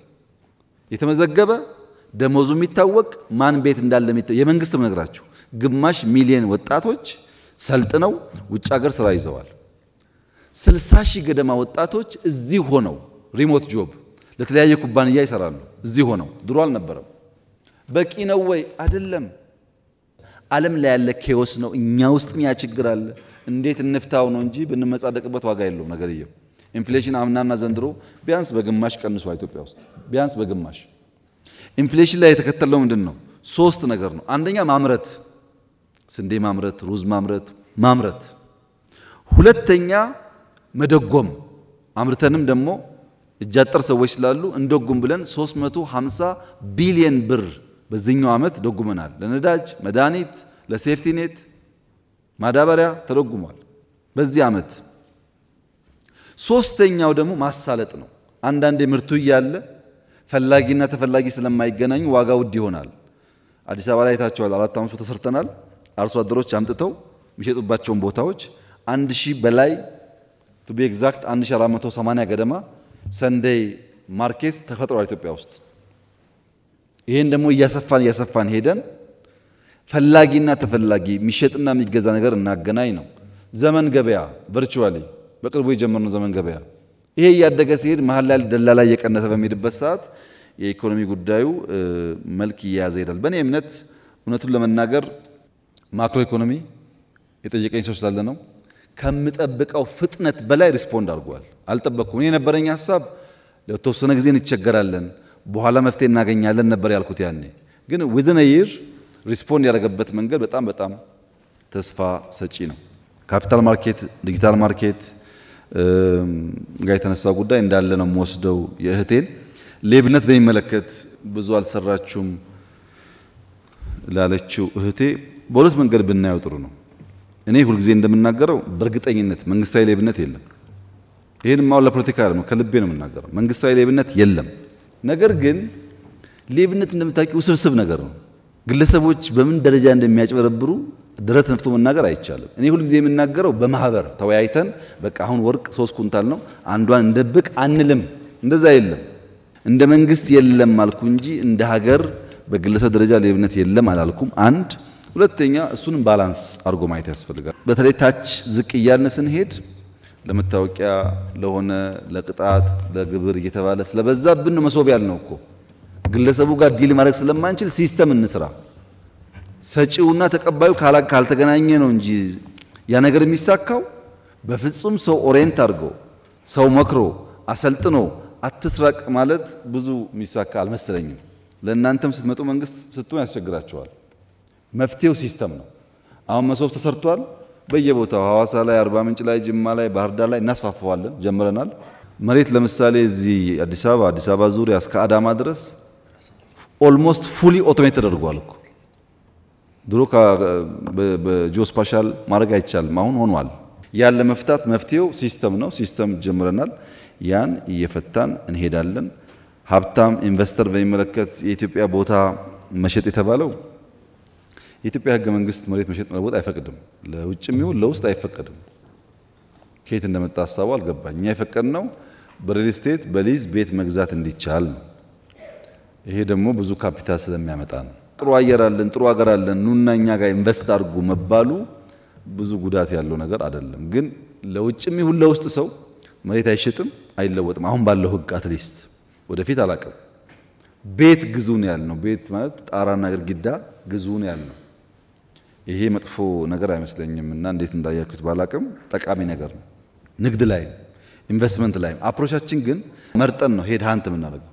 ብቃት ያለው ሀብት ያለው ሰው አምጥተን ነው የምናግዘው። ዝም ብሎ በጅምላ ጅማሮ ጥሩ ነው ብለን ብንወስድ እናንተም በዛ ብታግዙ ጥሩ ነው። ትምህርት በሚመለከት፣ ሴቶች በሚመለከት፣ ስልጠና በሚመለከት ብዙ ስራ የተሰራ ያለው ጊዜ ሲኖራችሁ ራሱ የትምህርት ሚኒስቴር ሊያስረዳችሁ ይችላል። በሪፎርሙ በትምህርት ቤት ግንባታው በተለይ ኤርሊ ቻይልድ ኤጁኬሽን ተብሎ ከ30 ሺህ በላይ መዋዕለ ሕጻናት ተገንብቷል። ሰፊ ስራ ነው የሚሰራው። ግን ይሄ ኢንቨስትመንት ኦቨርናይት ውጤት የሚያመጣ አይደለም። እዛው ላይ ሴቶች ኢምፓወርመንት በሚመለከት እኛ ጋር ብዙ ሞክረናል። እውነት ለመናገር ተቃዋሚ ፓርቲ ላይ ሴቶች ሆነው በአቅም ግንባታ የሚታገዙ ካሉ 100% ዝግጁ ነን። እኛ እዛው ባላችሁበት ስልጠና የውስጥም የውጭም ለማገዝ በጣም ዝግጁ ነን። አካል ጉዳተኛ የተነሳው ጥያቄ ዝም ብዬ በወስደው ወንድሜ ከኋላ ያነሳው ዝም ብዬ በወስደው ብንሰራበት ይሻላል። ላንተ ግን ለመረጃ እንዲሆን ትንሽ ማስተካከያ የሚያስፈልገው እዚህ አስኮ አካባቢ የኢትዮጵያ አካል ድጋፍ ሰርቪስ የሚባል ተቋም ነበር። እግር፣ እጅ እንደዚህ የሚሰራ ታቆ ከሆነ አላቅም እና ራሴ ሄጄ ፋብሪካው በጣም ኋላ ቀር ስለነበረ ሞደርን ፋብሪካ የሰራ ነው። የኢትዮጵያ አካል ድጋፍ አገልግሎት ይባላል። መጎብኘት ይችላል።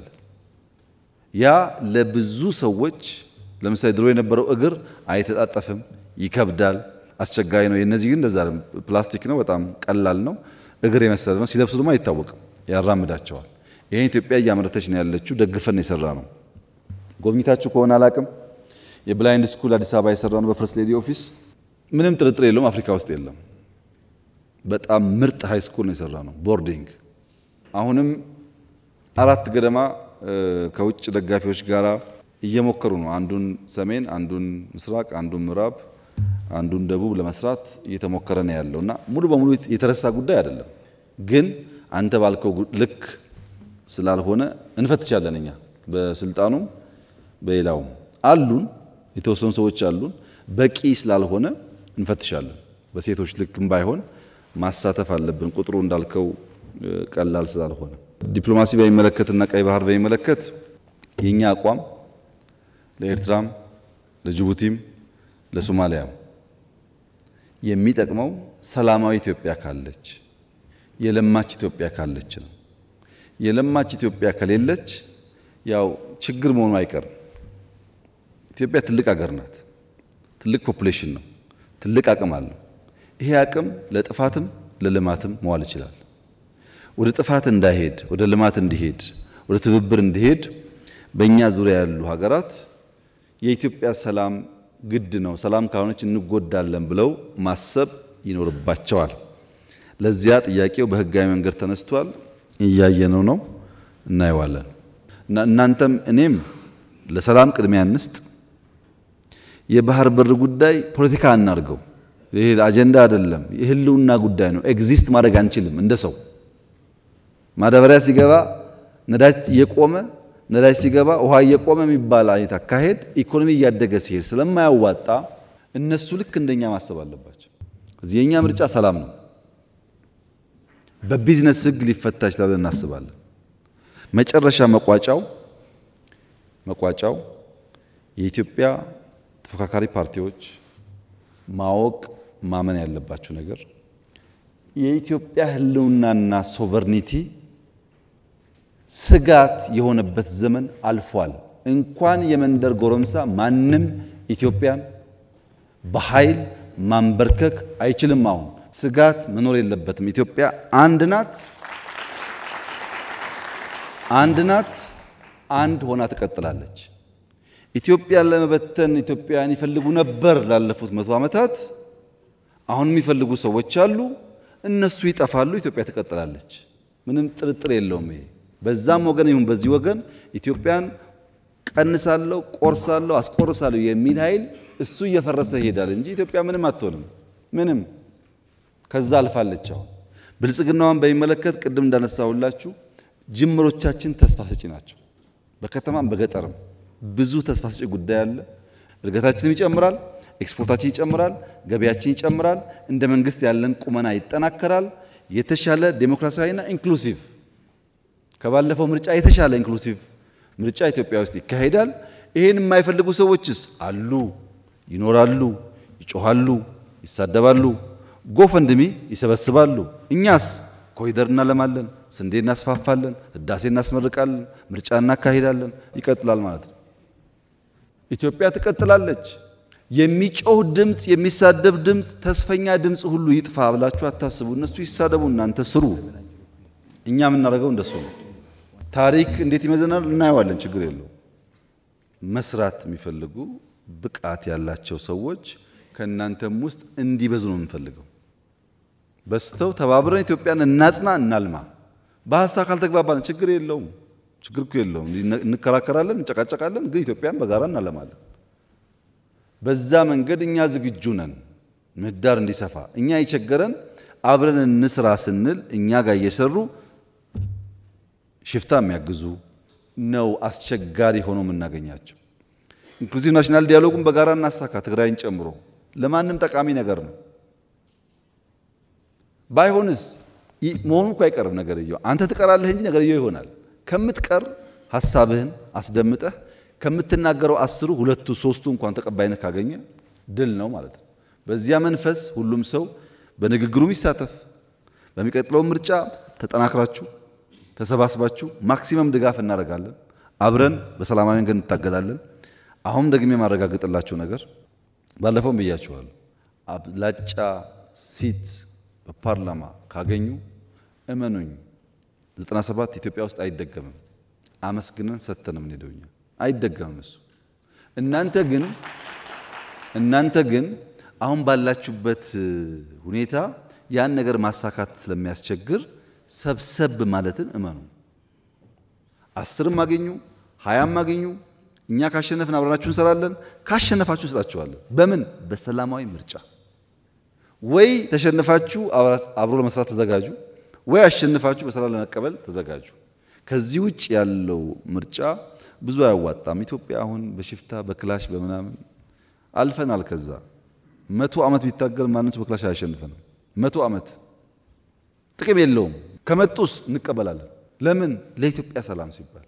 ቤኒሻንጉል ተቀብለናል፣ ታውቃላችሁ። አፋር ተቀብለናል። አልመጣም ካለስ በጋራ ሆነን እኛ በህግ እንታገል። እዛም እዚህም አንቁም። የሚያዋጣው በጋራ ሆነን ኢትዮጵያን ብናበለጽግ ነው። ይሄን ካልኳችሁ ከሰጣችሁን ኢንፑቶች አቶ አደን ብዙውን ፖይንት ይዟል። በመንግስት ደረጃ የሚታዩትን አብዛኛው ሚኒስትሮች ከየትኛውም ፓርቲ ቢሆኑ ይዘዋል። በየዞኖቻችሁ ያሉትን ችግሮች ከክልል አመራሮች ጋር እነጋገራለን። ማክሲመም ለመፍታት እንሞክራለን። የጎደለ ደግሞ ካለ በሚቀጥለው ስንገናኝ ተወያይተን እንፈታለን። በዚሁ መንፈስ ቀጣዩ ምርጫም የተሳካ እንዲሆን ኢትዮጵያ ብልጽግና የተሳካ እንዲሆን በጋራ እንድንሰራ አደራላችሁ ፈልጋለሁ። ይቅናችሁ።